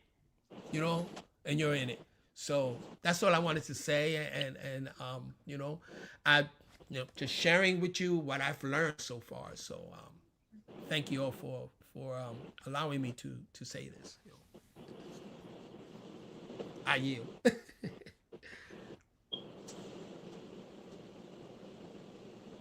Everybody still there? Hello? Yeah, we here, man. We here. Can I say something? I would like to say I love what you said, because I'm retired, but what you remind me is beginning with the end in mind. And for congratulations on your career, right? And because again, I want to compare that with, again, because we were saying the universal laws, and this is kind of where that is, because in order to create or manifest or any of the steps that you took, all of that is in a universal law pattern. And it did come out of, I don't want to sound like everybody saying repetitori, everything came out of Kemet, but in a beginning stage, wherever y'all want to say the stage began. So, because even in the Bible, it said, if a man thinketh, so shall he have, right? It said in the thought process.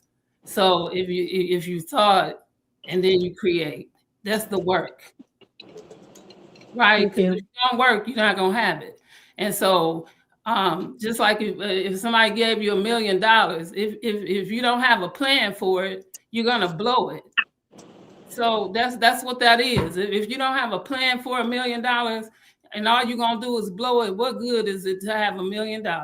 So this is the business mind. So this is why the story of Kemet, this is why Kemet lasted so long. If we gotta separate everything, and you can't. So this is a whole nother story, but I'm not trying to take this story away. So I just want to say again, congratulations on what you did. And just because those things do correlate with exactly what Nepal is saying. So congratulations to you. And I'm not trying to take that from you. Thank you. Thank you. Yes. Thank you, Silas. Thank you, everybody. I do want to get this last person in, let him speak. I hope he's still here. Samora, are you there? Samora Kojo? Yes. Peace to you, Nepal. Peace. Thank you for joining. What would you like to share? Have you seen the video that we're playing? You've been listening. Okay, great. Go ahead, brother. Oh, peace. Hey, Nepal, I got to run. I'll talk with y'all later. I'm losing my co-host. Yeah, I have to make a move real quick. Yeah, I might be ending this soon. Anyway, thank you so much. But peace to you. This was a great show, Nepal. Yes, great. Yeah, thank you. I'm going to play a little bit more of the video, and we'll do a part 2 on it. But I appreciate everybody on here, especially Silos. Don't you disappear anymore on us. But congratulations. I appreciate it. I mean, I'm glad that you put the work in and did that. So thank you. So I said, don't disappear. I won't you know what I mean. I won't. Yeah, I like you coming in. It's great. Sonetter's going to be thrilled when he sees us. Okay, Samora. Yeah. Thank you so much, everybody. Go ahead, brother. I'm sorry, Samora. What would you like to add? Yeah.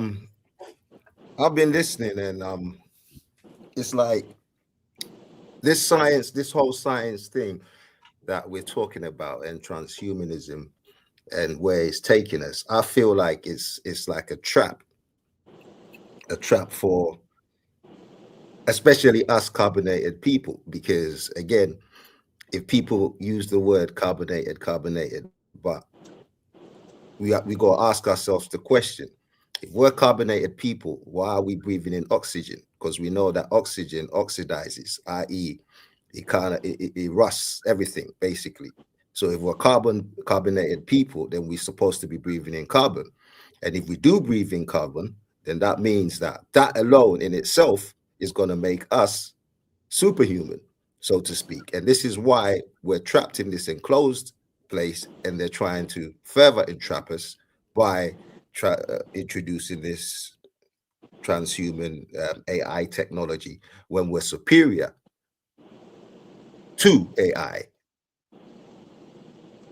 And that's what I wanted to say. Thank you. Yes, we are superior. Would you all agree that I want to play this video, get a little bit more in, but would everybody agree that, like you heard from Samora, we are the creators of the AI as humans, correct? Yes. What do you think about this? I just really want to go around and get just a quick do a sense, like a little poll. Would that make us the gods of the AI? Let me start with Rebel Ra. Yes, no? Yeah, I would say we are the creator. So if we in the simplest sense of what we mean as gods, not in that theological sense, the creating object, we are the creators of the AI. Okay. So thank you. What about you, Prince? Just simply, like he said, nothing complicated like going into theology and religion, but would you say that being the creators, we're the rulers, the gods of this AI, Prince? Yeah. Yes, we are the creators of the AI. Yes, we are them. We are the creator of the AI. Yeah. Great. What about you, Mansa?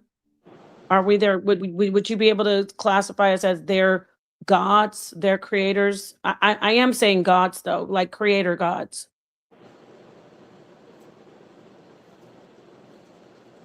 Mansa? You might be having some tech stuff going on. Mansa, can you hear us? Okay, let me move on to, I'll come back to him. Silos, in the sense that we've created them, would we be able to call ourselves the gods of the AI? Well, we definitely the CEO, the boss of the assistant, that assistant intelligence, and it's just an extension of what we put into it. You know what I'm saying? Yeah, I would agree. I like that extension ad. That's great. Creative in our image. Thank you. And the extension is a great word. What about you, John? Would you say we're their creator gods? They're extension of us? Yes, ma'am. I agree with the brother just now. I would say we are the COO. He said CEO. I said COO, second in command. And that's just because, well, if God is the creator, I know you say you don't want to get spooky. You don't want to get spooky, Nepal. I agree with you.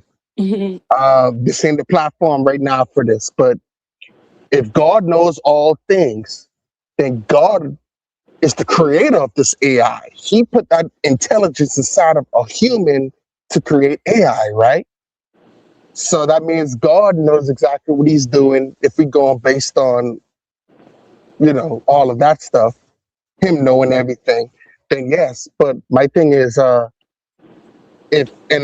yes, we are the COO. We are the CEO, or the God. Would you be able to say we're their God? Yes, ma'am. I can say that. But my only question is, without humans running this AI, who's going to run the program? Yeah, we don't want to jump ahead. I just want to get that quick answer. Yes, ma'am. Peace to Go you. ahead. Thank you for that, John. Thank you, everybody, for the answer. I'm going to get to you, Sakina. I want to go to Samora, ask him. And peace to Santa Phoenix. You always are so supportive and informative. I'm glad you're in the audience. What do you think, Samora? Would we be able to say, okay, yeah, we are the boss, the God, the create? We definitely are their creators in that philosophical sense. they are in our image.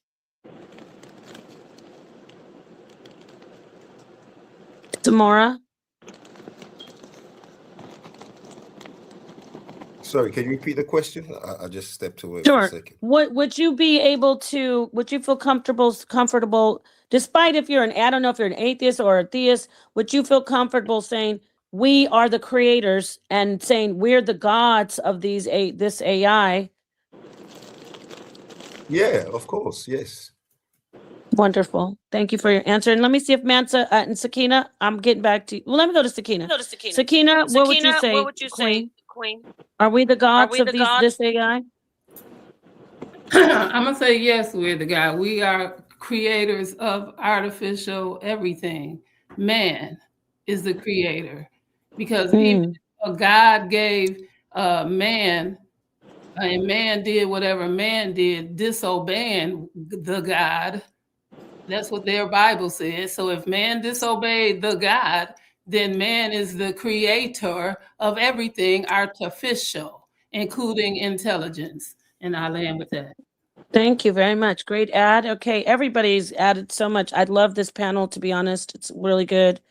I want to get to Mansa. Maybe let me see if his mic is on now. Hello. Hi. Hey, dang, I I stepped away, but I guess what the question is: are we the gods of AI? Is that the question? Yes, sir. Oh, I guess I'm the only one who's gonna say no. Golly, God, I gotta say no.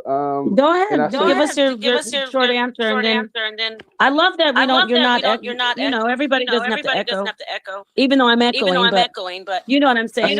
You Yeah. tell us why you say no, and then I'm going to get back to the video. All right, I would say no because I guess the creator, the God or whatever, it knows its creation, and you know what I'm saying, knows everything about it.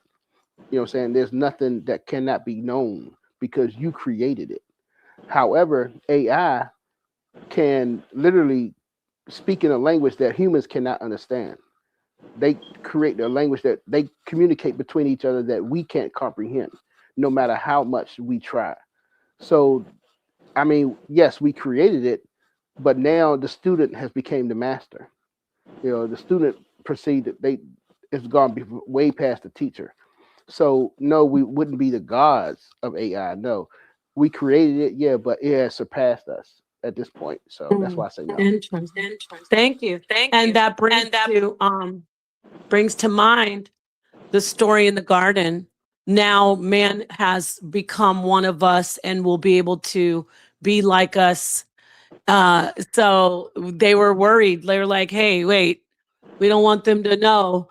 But I love your point. Is you had a great point about them knowing more than us, because it takes us back to these ancient stories and say, well, is that true? Does their God really know more than them in these stories, in every story? So we need to definitely do a part 2. I do want to get a little bit more of this. Go ahead. Anybody want to add before you can say something? I just want to, please. Yeah. Speaking on a garden, could you do another show or presentation on like some of the Gnostic information from like the Nag Hammadi library? Because I know you're kind of into that stuff.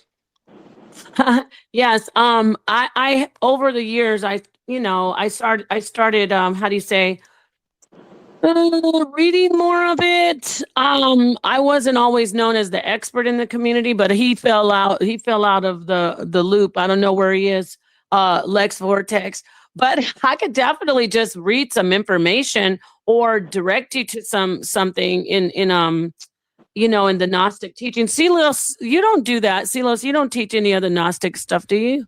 I've studied it for many years. Yeah, I'm a Right. Sufi, so I studied it. Oh, And that's okay. I'm Sufi, and but I just want to put this in the back burner and let it marinate a little bit for the next conversation, for the next. So it's interesting that you brought this up, and it's like, so we are the gods to these AI, right? Virtual reality AI, robotics and stuff. So are we the AI to the gods originally? Bingo. Uh-oh. Wait a minute. Wait. I gotta drop the bomb. That is exactly right what I was getting at. There you go.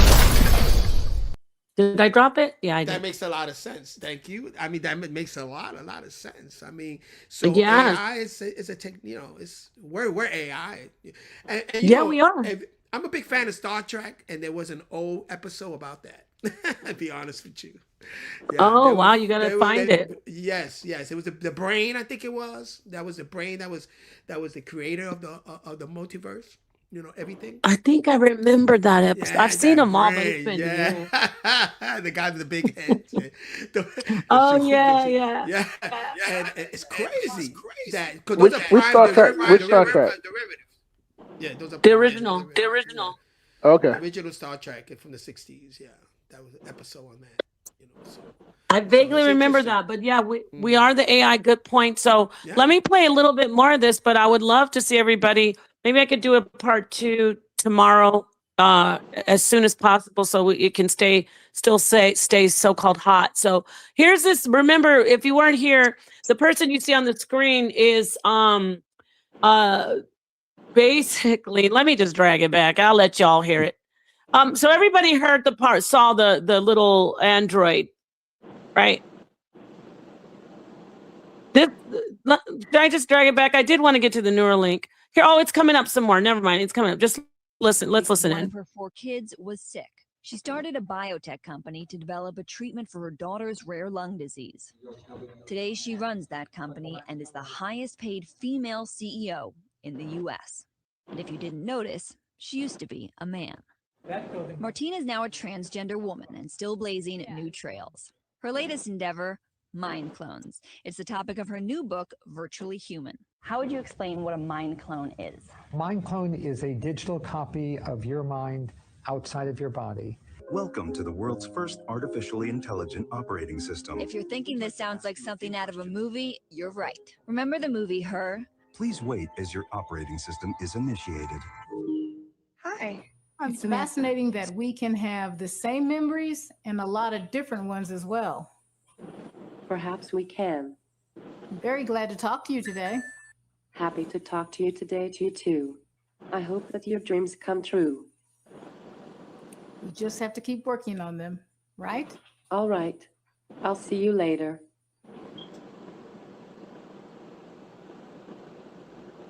Okay, what you're about to see now is the Sophia. This is this is an actual android with real citizenship in Saudi Arabia. Remember, this is 2018, so this is advanced exponentially.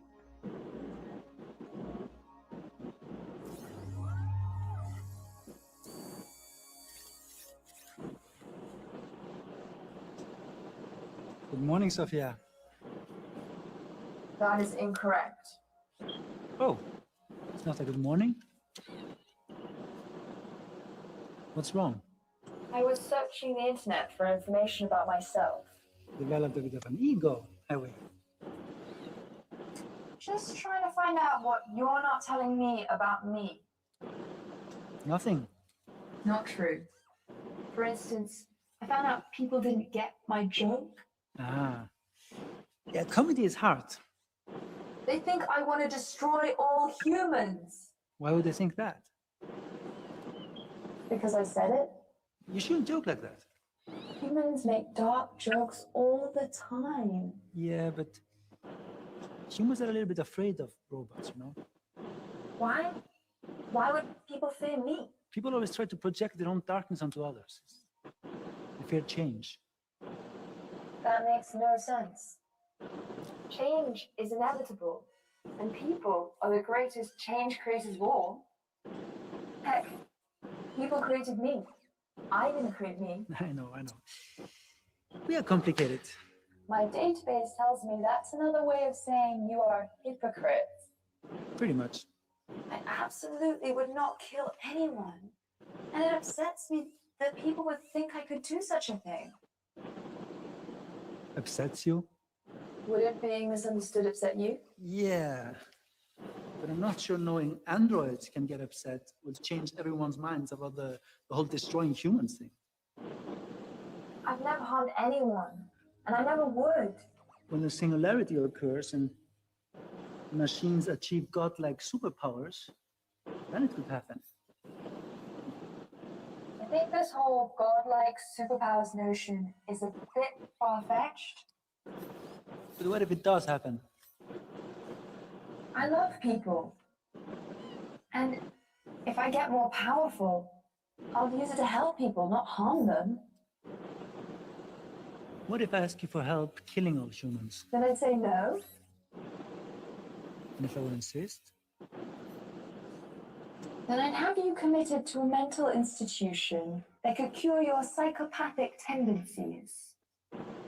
Well, I hope getting all that off your chest helped you feel better. In fact, it did. Thank you.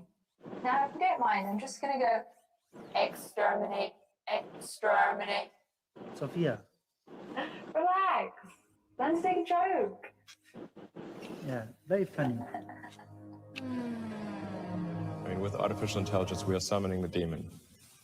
You know all those stories where there's the guy with the pentagram and the holy water, and he's like, yeah, you sure you can control the demon? Doesn't work out. So, going back to the AI situation, this is quite an important debate. Like if you assume any rate of advancement in AI, we will be left behind by a lot. And so then we could be in benign situation, but even the benign situation, if you have some, if you have ultra intelligent AI, we would be,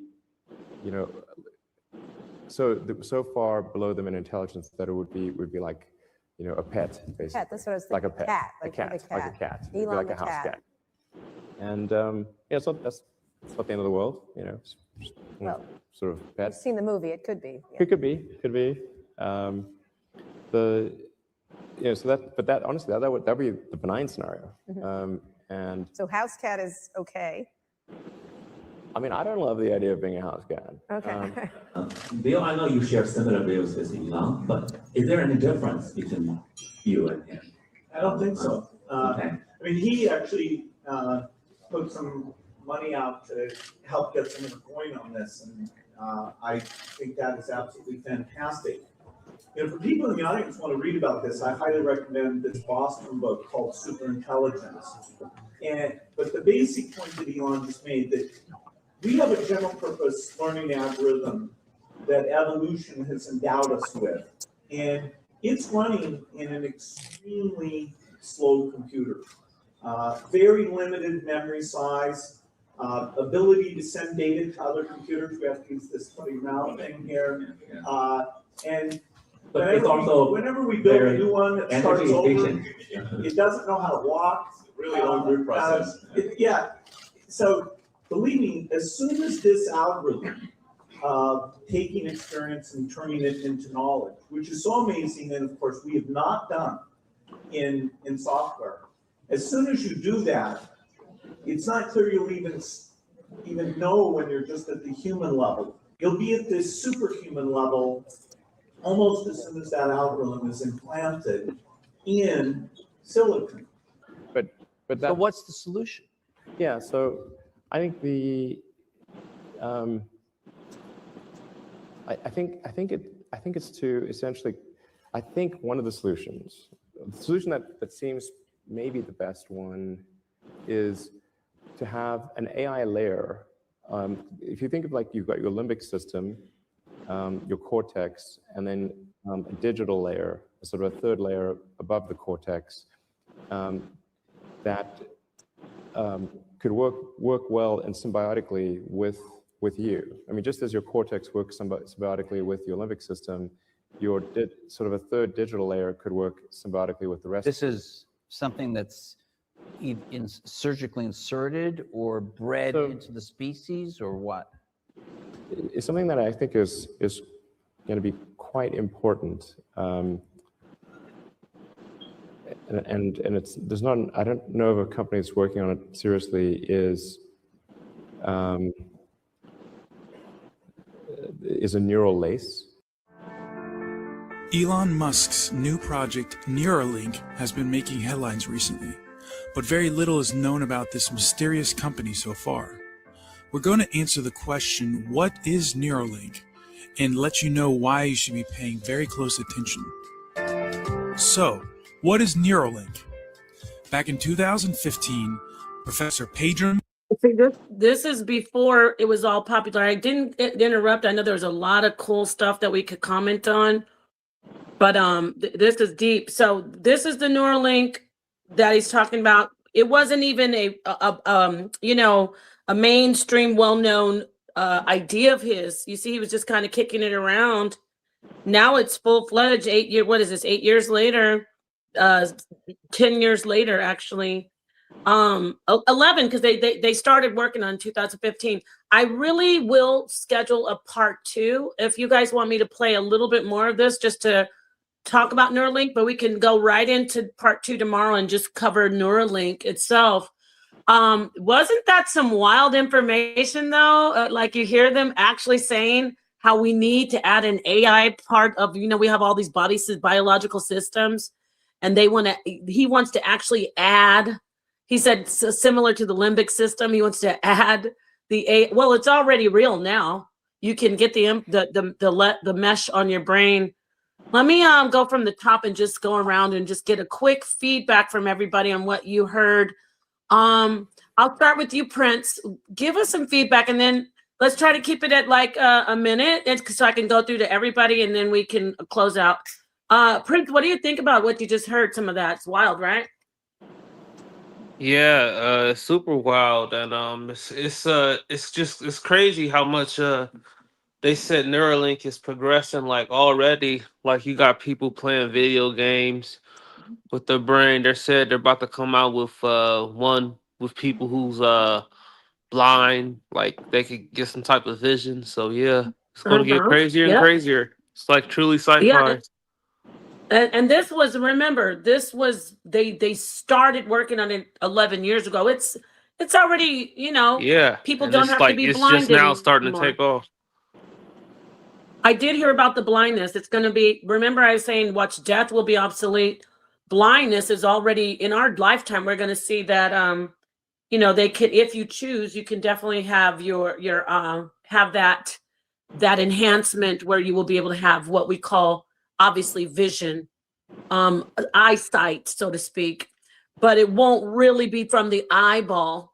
You get it from the retina, or it'll be, I think it's they're working it out where they have even these, more about it probably than I do, Prince. I just kind of saw a headline and kept scrolling, or anybody. They have these, remember the Bionic Man? I'll skip around. Let me go to, who's after Prince? Let me see. I can't see everybody. Let me take this down. We'll do a part 2. I said, remember the Bionic Man. Let me ask Rebel Ra. Rebel Ra, what is your take on all this? Give us your feedback. And we'll do a part 2 tomorrow. I mean, it's grand science to the epic level. You know what I'm saying? As you see, it's the prototype of the human body, according to Moss. So, as I say, it's the natural versus the unnatural, and the collecting of information, and the consciousness of mankind. So it's a big revolution in that sector. So we just have to watch and see how it unfolds. It's unfolding already, and we in the melee, we in the play of things. So just don't get caught up in the AI, because we're already influenced by it so much. Try to keep your humanity versus the engineering kind of separate. So yeah, I'll sit on that. Thank you very much. Let's go to our sister Sakina Ra. Let me hear your final thoughts on, especially what you just saw, that little bit of information. Not little bit, it was pretty heavy. What do you think about all of it? And then we can close out. Yes, $6 million man. That's it. I'm sorry. What I want to say is, you did bring up a good point with the $6 million man, and somebody else said the Bionic Woman. But what I do want y'all to If y'all haven't watched it, I want y'all to watch it because everybody has seen Avatar. Remember, the man was paralyzed, and it was made for his brother, and then his brother passed away, and so he was paralyzed in the first Avatar, right? And so this is kind of what this is with that, with what you show, what the doctor's talking about, right? And then also, if you watch Black Mirror, they got these things. It's got maybe 2 or 7 episodes or whatever, but they got these. Let me turn my camera on. So they got these little things like, you know, the things y'all put in your ear, the earbuds. So they got them where you put them on your mind on several different episodes. And this is how they use them for insurance claims and avatar games and whatnot. And you actually physically playing the games and all this. So they put them on their mind, and it's going just like they saying, where you're physically there, all kind of. So yeah, everything that you like the what are those virtual reality VR, goggles? virtual reality. They just like stable singers. They taking you there. So come on in and do your thing. Come on. Wow. So tomorrow we're gonna do. Oh, I'm sorry, you weren't finished. Are you No, finished? I'm playing with that because you doing everything like, you know, accolades to you, sister, and everybody on the panel, because this is a great show. Yeah, we're gonna do it tomorrow because this is the stuff I'd like to talk about more. I mean, it all does tie all together with the spirituality. We have a great crowd because we talk about the science, the spirituality, the technology, the politics. Peace and love to everybody. Let me get to my brother Silos. Just looking at the thing about the Neuralink, knowing what you know. Let's hear your final words on this particular show today. Until next time. Well, final word. Definitely, my brother. Star, Star, right there. Definitely, we're biological beings, and now because of the rise of the Silicon Valley and the whole technology and stuff, they're trying to integrate humans with the silicon. You know, robotics. You see that $6 million man, a bionic woman, stuff like that. But the technology is getting so sophisticated because we have a plasmatic body. So now they're doing a lot of study on plasma. Yes, plasma yes, is in space, in a multiverse. We're in a plasma bubble. You know, it's getting so deep.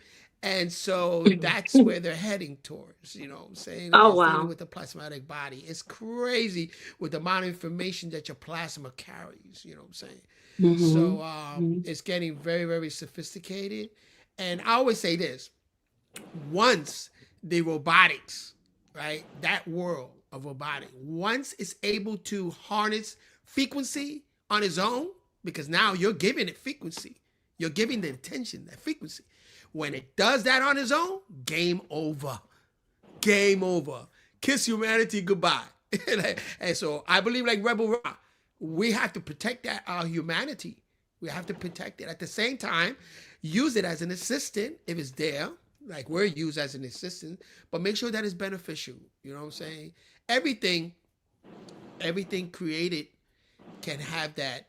That's duality, you know. It can have a ripple effect of it could be detrimental in one sense, and it could be very beneficial in the other. So we just have to guide it the right way. That's it. That's all I have to say. But yeah, it's getting deep. But that's a great video. I want to see that in depth. You know. But that's you know what? It's on my other channel, my bootleg channel, where not bootleg, but I used to do the radical Hebrew thing. It's on Phineas the Zealot. I'm gonna drop the link. Phineas the Zealot is another channel, huh? Yeah, drop the link. I want to see that. I will. I think I've seen some of it before, but well, I just put together a bunch of stuff. Okay. That's the old days, y'all. Been when AI couldn't do it for you. Hey, Nepal. Thank you, Silos, for coming in. I want to see you tomorrow, hopefully, if you have time. Yes, who called my name? I got a gig tomorrow, but I'll see what I can do. Oh, okay. I'm sure you're busy. I'm gonna drop the link to my channel. Who is it, Mansa? It was me. Yeah. What would you like to say, Prince? Yes. More about the did you want to do could you do a show on the Nag Hammadi library and some of the some the Gnostic information, and you could somehow slip Sure. Enoch and Jubilees in there somehow in the Sumerian text. We can go into. Jubilees isn't a part of the Nag Hammadi, Oh, though. okay. I was thinking of Enoch. My bad. Yeah, Enoch isn't either. Those are apocryphal, like apocrypha books. Oh, okay. I mean, I don't know. Is it a part of the? I don't think it is. Okay. I thought that the Nag Hammadi just consisted of Gnostic Right, writings. that's from the Essenes. From the Essenes, yeah. From the Essenes said there. Yeah, But that's we another could do doctrine. something on that. Go ahead, Silas. What? No, I was just going to Silas? say that's a different doctrine than Mhm. the Enoch, Book of Enoch was. If you look at after Genesis 6, there is a space, a gap in there. That's where the Book of Enoch would have been into. They took it from that section, Mhm. and that's the Book of Enoch. So it became, like you said, the apocrypha. I'm Right. sorry, So, can you but repeat that? I'm sorry. Can you just repeat that one more time? That after Genesis 6, right? That book of Enoch matches perfectly because it tells the story of the gods coming and creating, in the garden and everything. So that's where Enoch picks up. It's known as Adapa. Adapa was his other name. Yeah, Adapa. It was one of the elders that were in there, and so they had to take that book out of Genesis. I don't know the reason why they took it out, because I think it was infused with a lot of information that would have gave you a perspective, a more in-depth perspective of that storyline in the Torah around the Genesis 6. That story, that location, that story and everything, and the Book of Enoch picks up from there. You know what I'm saying? It's really interesting when you compare it with the Sumerian text, like the Sumerian kings, and the Upanishads. Yes. we can cover all call of the the holy different tablets. information. The tablets, yeah. What tablets are you talking about again? Say it again. Some of the Sumerian texts, like Oh, the Sumerian the tablets, Epic of right. Gilgamesh. Yeah. Gilgamesh, yes. Gilgamesh, yeah. Yeah, there are many books that are they call them the holy tablets. Certain Oh, okay, circles call that's them what the you holy said. I heard tablets. you. Yeah, I think that's what they call Okay, we have to do a lot of videos in here and get people caught up on some stuff, because I know, see, there's things that, like the young man, the brothers requesting, there are things that we need to bring out that, what is this? That people don't, they just want to see. So I'll bring up something just basic. I even wanted to show something on the Reformation, just basic stuff that people could just look at. Because I was listening to Naphtali, and she was putting out some misinformation about Martin Luther. And we shouldn't have that. I mean, I know I was everybody really didn't have. Go ahead. I was really shocked that Naphtali believed that in Genesis 6 that it's literally talking about 6,000 years. So she literally believes that the earth is only 6,000 years, even though we have people that go back like 50,000 years that's been uncontacted. So that blew my mind. Just sad that Right. You're going to be careful if you go get some information, and that goes for every channel. I'm not just saying hers.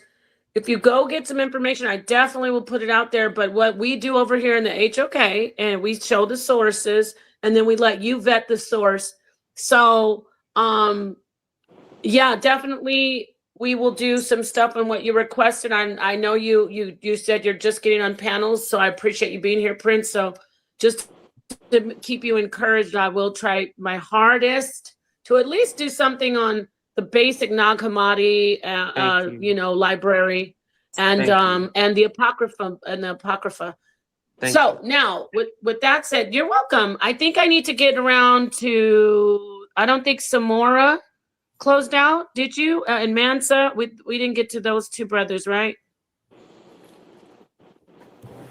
Yeah. Napa, great show. I enjoyed it. Thank you. I just want to say this is just purely my observation. And to me, from what I'm seeing with this transhumanism, is that, I mean, all the religions, they speak of an afterlife, which means that there is a concept of an afterlife somewhere. But it seems to me that not everybody can attain that afterlife. So what they're doing is they're trying to build their own sort of eternity, afterlife, whatever it is, and trap us in that. If you understand what I'm trying to say. So that's just my observation. And so yeah, like Rebel Rasta and some of the other guys on the panel were saying, we got to stay away from that, and just we got to keep studying ourselves, because we will eventually crack the code and become whom we're supposed to be, so to speak. So yeah, I'll land with that. And then that Peace, goes peace, back to that peace. existential question. Who are we? Thank you so much. I like that. So peace to Amazing. you. And yeah, thank you. Mansa Hercules. If you want to also give us a little bit of your feedback on what you actually saw on the part 1, where I showed you the little bit of the video, and also your closeout, I'd love to hear from you.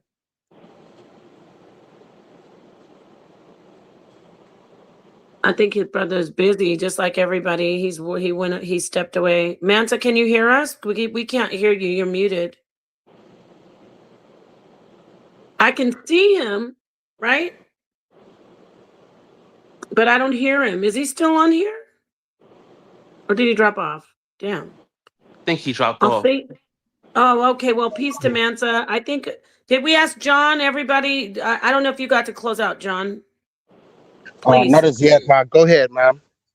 No. It's you're the last. I think did I get to everybody? I don't know.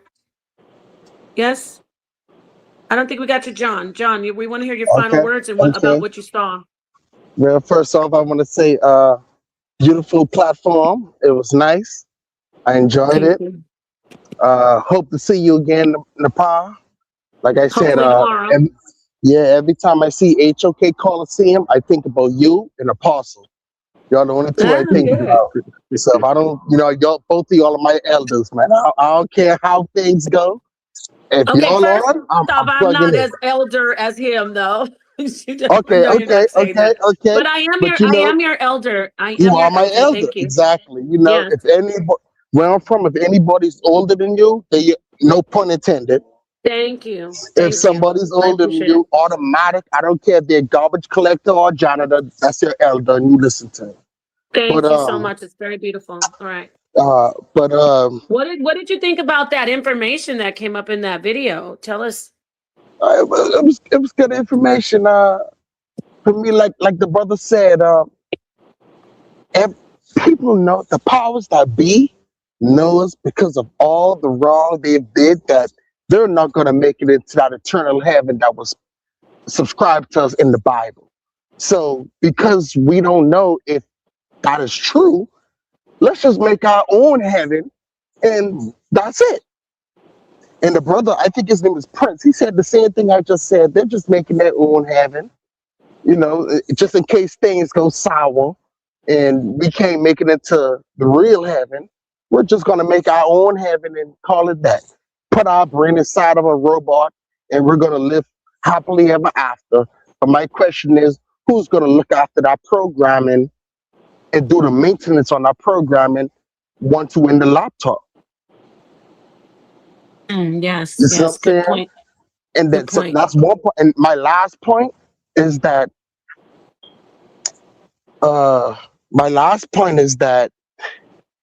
once we get into the laptop, then it's pretty much free game, right? So everybody dreams are gonna come through, and whatever you want to happen, you want mansions and cars and women and kids, and it's all gonna come through. To me, that's just not practical. And because we know living on Earth, man, you can't have everything you want. So that's pretty much all I have to say on that. It's something else, but we're pushing for time. So I'll end on We're that not note. pressure. I appreciate what you all are saying. I mean, we don't have the same view.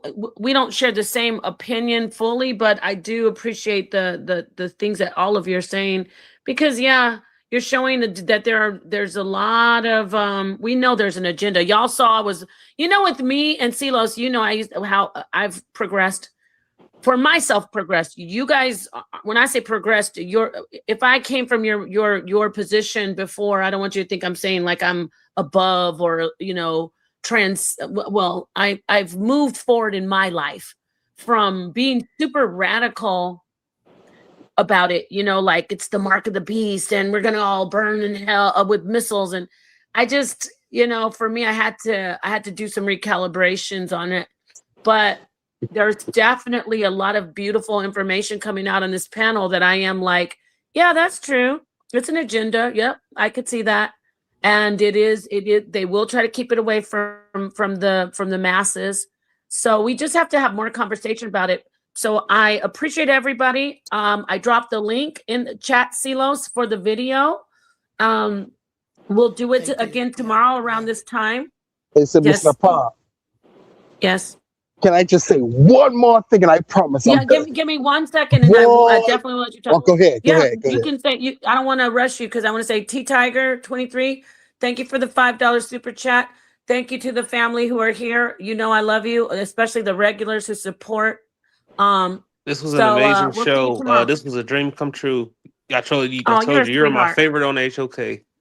So This is a nice young man. I hope you join the panels more, and we'll see you tomorrow. I'll try to do the things that you ask. Anybody else though, if you hear the brother, you know, if you're an expert with the Gnostic teachings, please come in, do a show. Don't be worried. Don't be, you know, shy. Come on in and share what you know. But I will do something basic. Just pull up the information and read some stuff to you about the Nag Hammadi. So John Joe, go ahead. Thank you so much for your kindness, everybody. This Go is ahead. the last thing. I appreciate y'all. You ever watched the movie Battlefield before? No. See, at the end, so watch Battlefield. Watch Battlefield. It's on YouTube for free. But check this out. All of the AI at the end of the day, because they're created by humans, they have a weak spot as well, just as much as humans do. Mm-hmm. Wow, So it's like you read my mind. Come on, it's a way to beat AI, and the way to beat AI. See, AI operates on intelligence. So the only way to beat intelligence is to be unintelligent. See, they know how humans think. They know how well humans are gonna is 1 plus 1 is 2. So if 1 plus 1 is 2, all us humans have to do is say 1 plus 1 is 3, and we can beat them. Just be unintelligent. Just don't think as a human. Think out of the extra. Think something different. Because they're But you know gonna what's think like a crazy? human being. Go ahead. But you want to know what's crazy? When we say that here, then now they have it. That's the amazing thing. Like everything is going into their and so it's just like it's cool though. I don't think we haven't So thought that. I gave up the plan. Then I gave it up just now. No, you're good. But You're for good. real, So we just gotta don't think like a human to be AI, because their intelligence is based on human interactions, based on things that humans put on the internet, and they're thinking like humans. AI thinks like humans. It's just they're more smarter because they have they have everything. It's on a memory chip. They're plugged into Google. So just don't think like an AI, and you can beat a robot. you know what it reminds me of though, what you're They talking know about you're when we gonna talk hide. about They know you're gonna hide under that car over there, so don't hide under the car. Yeah, but the Yeah, funny go thing ahead. is, and I'm gonna get to you, Sakina. It's interesting because we can look at these ancient writings, not just. I'm more thinking of the Sumerian writings, where there was one god that was for the creation, and then another god who wanted to go ahead and destroy it. And when we're talking about Enki, the god who was for that creation, that the other gods were like, we don't want them around anymore. They're irritating. And so this is kind of like, if you look at us in the conversation, we're having those conversations. We are the creator gods as of now. And we're like, oh, I don't trust them being around, or I don't want them, or they're irritating. They're our enemy. Where there's another group that's like, well, we have, they're part of us, they're from us. So what happens to the ones who aren't their enemy in these ancient stories? They become their gods. They're worshipped gods, right or wrong? No? Anybody? Jesus, you know, like they love Jesus. He's there to save them. He's going to be there for, he understands that mankind is weak and God created them weak. That's the same idea. That goes back to that movie Aliens versus Predator. The Predator used to put the humans on a private island to study them. AI needs robots, anything, predators, they need human intelligence to understand humans. Watch Aliens versus Predator or just watch Predator. They need humans. Let me just let you know, you've been spoiling a lot of shows for me right now. I'm sorry. I'm just kidding. You're not spoiling it. You're not spoiling. I'm teasing you. So yeah, thank you very much. We're going to do this tomorrow. Okay, I will do that. And I want to look at this Black Mirror, and I think a couple other shows were mentioned. But let's get Sakina. She's been waiting patiently with her finger up, and then we can close out if no one else has anything else to say. Sakina, I'll give you the last. The mic will end with you. What did you want to say? Well, I just want to say this is going to be the backlash of all of that, because we've been giving AI so much intelligence until it built its own strategic measures against us. We got cars driving us around. Yep, Waymo. Right? And so just like the movie, I can't even think of the name of it, when Will Smith had the robot chasing him. I, Robot. Okay, so now we talking about, and then we had the movie Lucy, where Lucy turned into oil right after she turned into tape. Right? Actually, black goo, but yes, you're absolutely right. Go ahead. There you go. And so when we talk about this, and we can go back, because I'm a Twilight Zone fan, and when the Twilight Zone had a computer in a cave, and I'm talking about way before WWW, right? Because AI and World Wide Web and Facebook was invented by kids, and then so we talking about what? And so yeah, so AI, artificial. Because artificial was a flavor, it was a spice, it was a whole bunch of things before it was meat. And then now we're talking about intelligent, and you want to play with it, and you created it, and now you don't want to be responsible. And that was the same man that invented Frankenstein. So we creating our own monster. And now you want to not take fault for it again. So we can go back and forth all day long, but now you got to outthink what you just did. And I'm gonna land with that. That's a good point. I'll be here tomorrow. I gotta drop a bomb. I love me some HOK. I know. Okay. I love this. I agree. The audience is like, this is great. So let's do this tomorrow, hopefully. If not, definitely this week. I will schedule it for tomorrow. Peace to everybody on the panel. Peace and love to everybody in the audience. It has been a real wonderful moment. Peace to everybody, family. Peace and love. And I am gonna let everybody see his or herself out. And I'll go ahead and close with a song. Silos, you gotta get us some music in here. Come on, brother. You gotta get us some music so we can have in here. Don't. Okay, I will. See, this is Silos Congas, everyone. Peace out. Who was that? You? Oh, that was Silos? Who was that? That was some good music right there, what I heard. Okay, this is gonna be the Source Up Lockdown song. Peace to my brother Rebel Ra. I saw your text. I'm gonna take a look at it. I saw you text me. It's always a pleasure. Peace, my friends. Let's listen to this. Sauce up lockdown. Sauce up lockdown.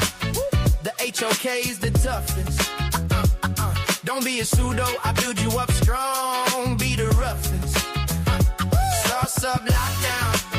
The HOK is the toughest.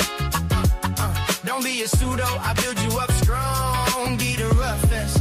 I'm crossing every line. You pseudo intellectual, wasting all my time. You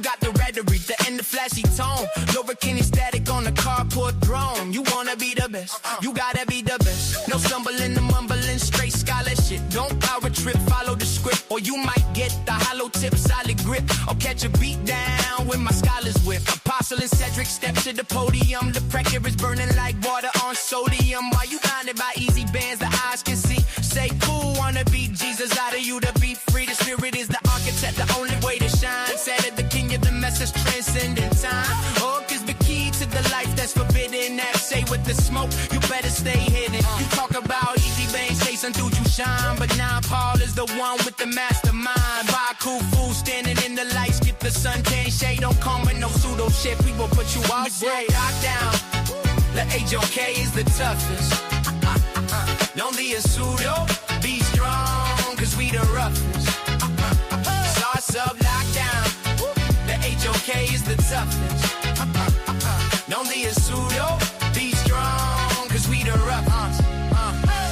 Don't flip the script, stay true to the essence. Study the HOK roots, you school them like a lesson. No fake beat vibes, keep the vision crystal clear. Let's keep it pushing, but the show we care. They whisper in the shadows, paralyzed by the name. Afraid to feel the power, her cool eco flame. She steps into the ring and the brothers lose their breath. For silence is the pagan like a sudden fire to death. She's the emerald queen, watch her do a thing. The baddest in the ring, the baddest you ever seen. When I fall steps in the ring, you shake and quiver.